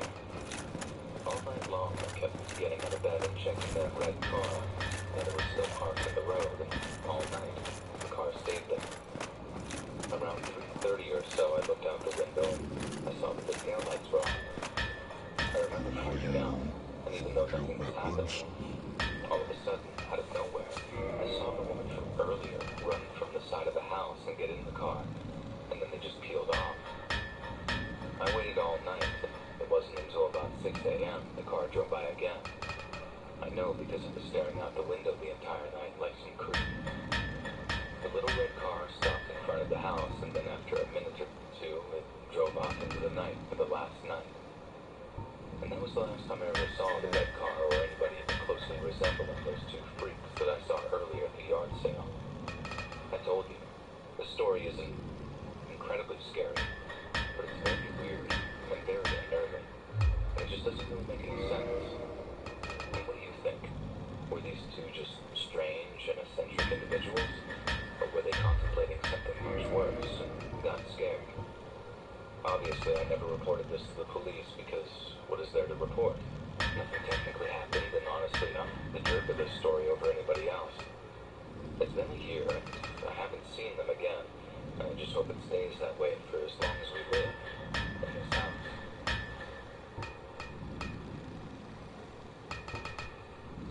I like this. We get to make our first. This is our first weapon, right? This plus 10. We can make the great shield. This is cool. I'm making this one. Now I'm gonna do the other one because it's 100. Ever since I was a little kid, I've loved going to garage sales and estate sales. I didn't have a lot of money growing up, and garage sales were a place that I could find toys or books at prices my parents could afford to pay. As I got older, I just became extremely fascinated with what other people had in their collections and what they were selling. I found everything from vintage Disney snow globes to stamps dating back almost 100 years. Anyway, for the last 7 to 8 years, myself and a few of my neighbors started a neighborhood garage sale. It started really small, but now I'd say about 50% of the neighborhood participates, and other communities drive in to shop at the garage sale. My husband is a collector of many things, so we usually have at least a few good items that we sell for cheap just to get them out of the house. We have a few regulars who come to our sale every year and will grab whatever furniture or large items that we have for sale that year. The story I'm going to share with you now took place 3 years ago in July during our neighborhood sale. In our postings in the newspaper and on social media, we give the hours and the days of the sales. We specifically ask for no early birds because people are usually still setting up their yard sales, before 8 a.m. I usually have everything out in the garage the night before and just drag it out to the driveway the next day.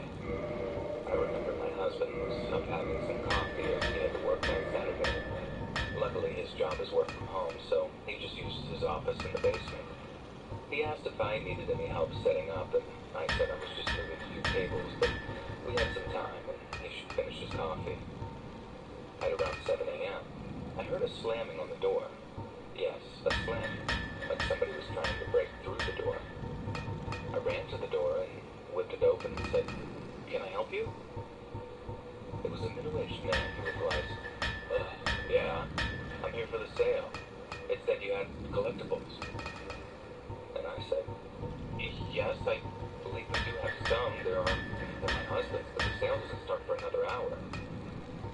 Now annoyed, he says, "I'm here now, so why don't you just let me look around?" I tried to remain calm and friendly and said, "We aren't quite set up yet, but we do open them at 8 a.m. A big frown came across his face, and he turned around and said that he didn't have to be rude about it. I thought about yelling something back, but figured that I would just let it go. He got into a rusty maroon pickup truck and just drove off. My husband asked who it was.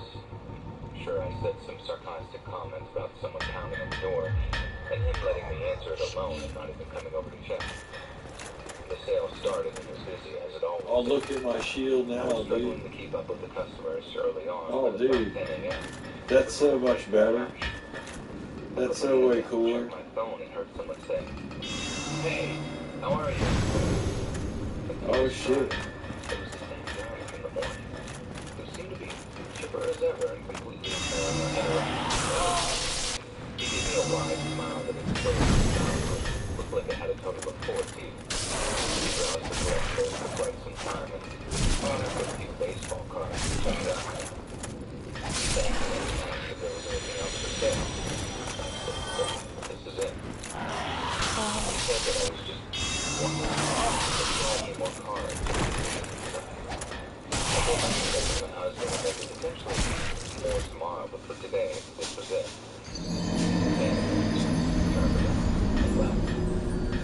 I took a little break around lunchtime to have lunch with my husband. We both ate at the garage while he was on his break. There were a few people browsing, but not many purchases. And that's when I saw the maroon pickup truck pull up in front of the house for the third time today. I leaned over to my husband and said, "This guy's been here twice already, and he was the one banging on the door at the same time." Alright, I'm gonna pause that for a second.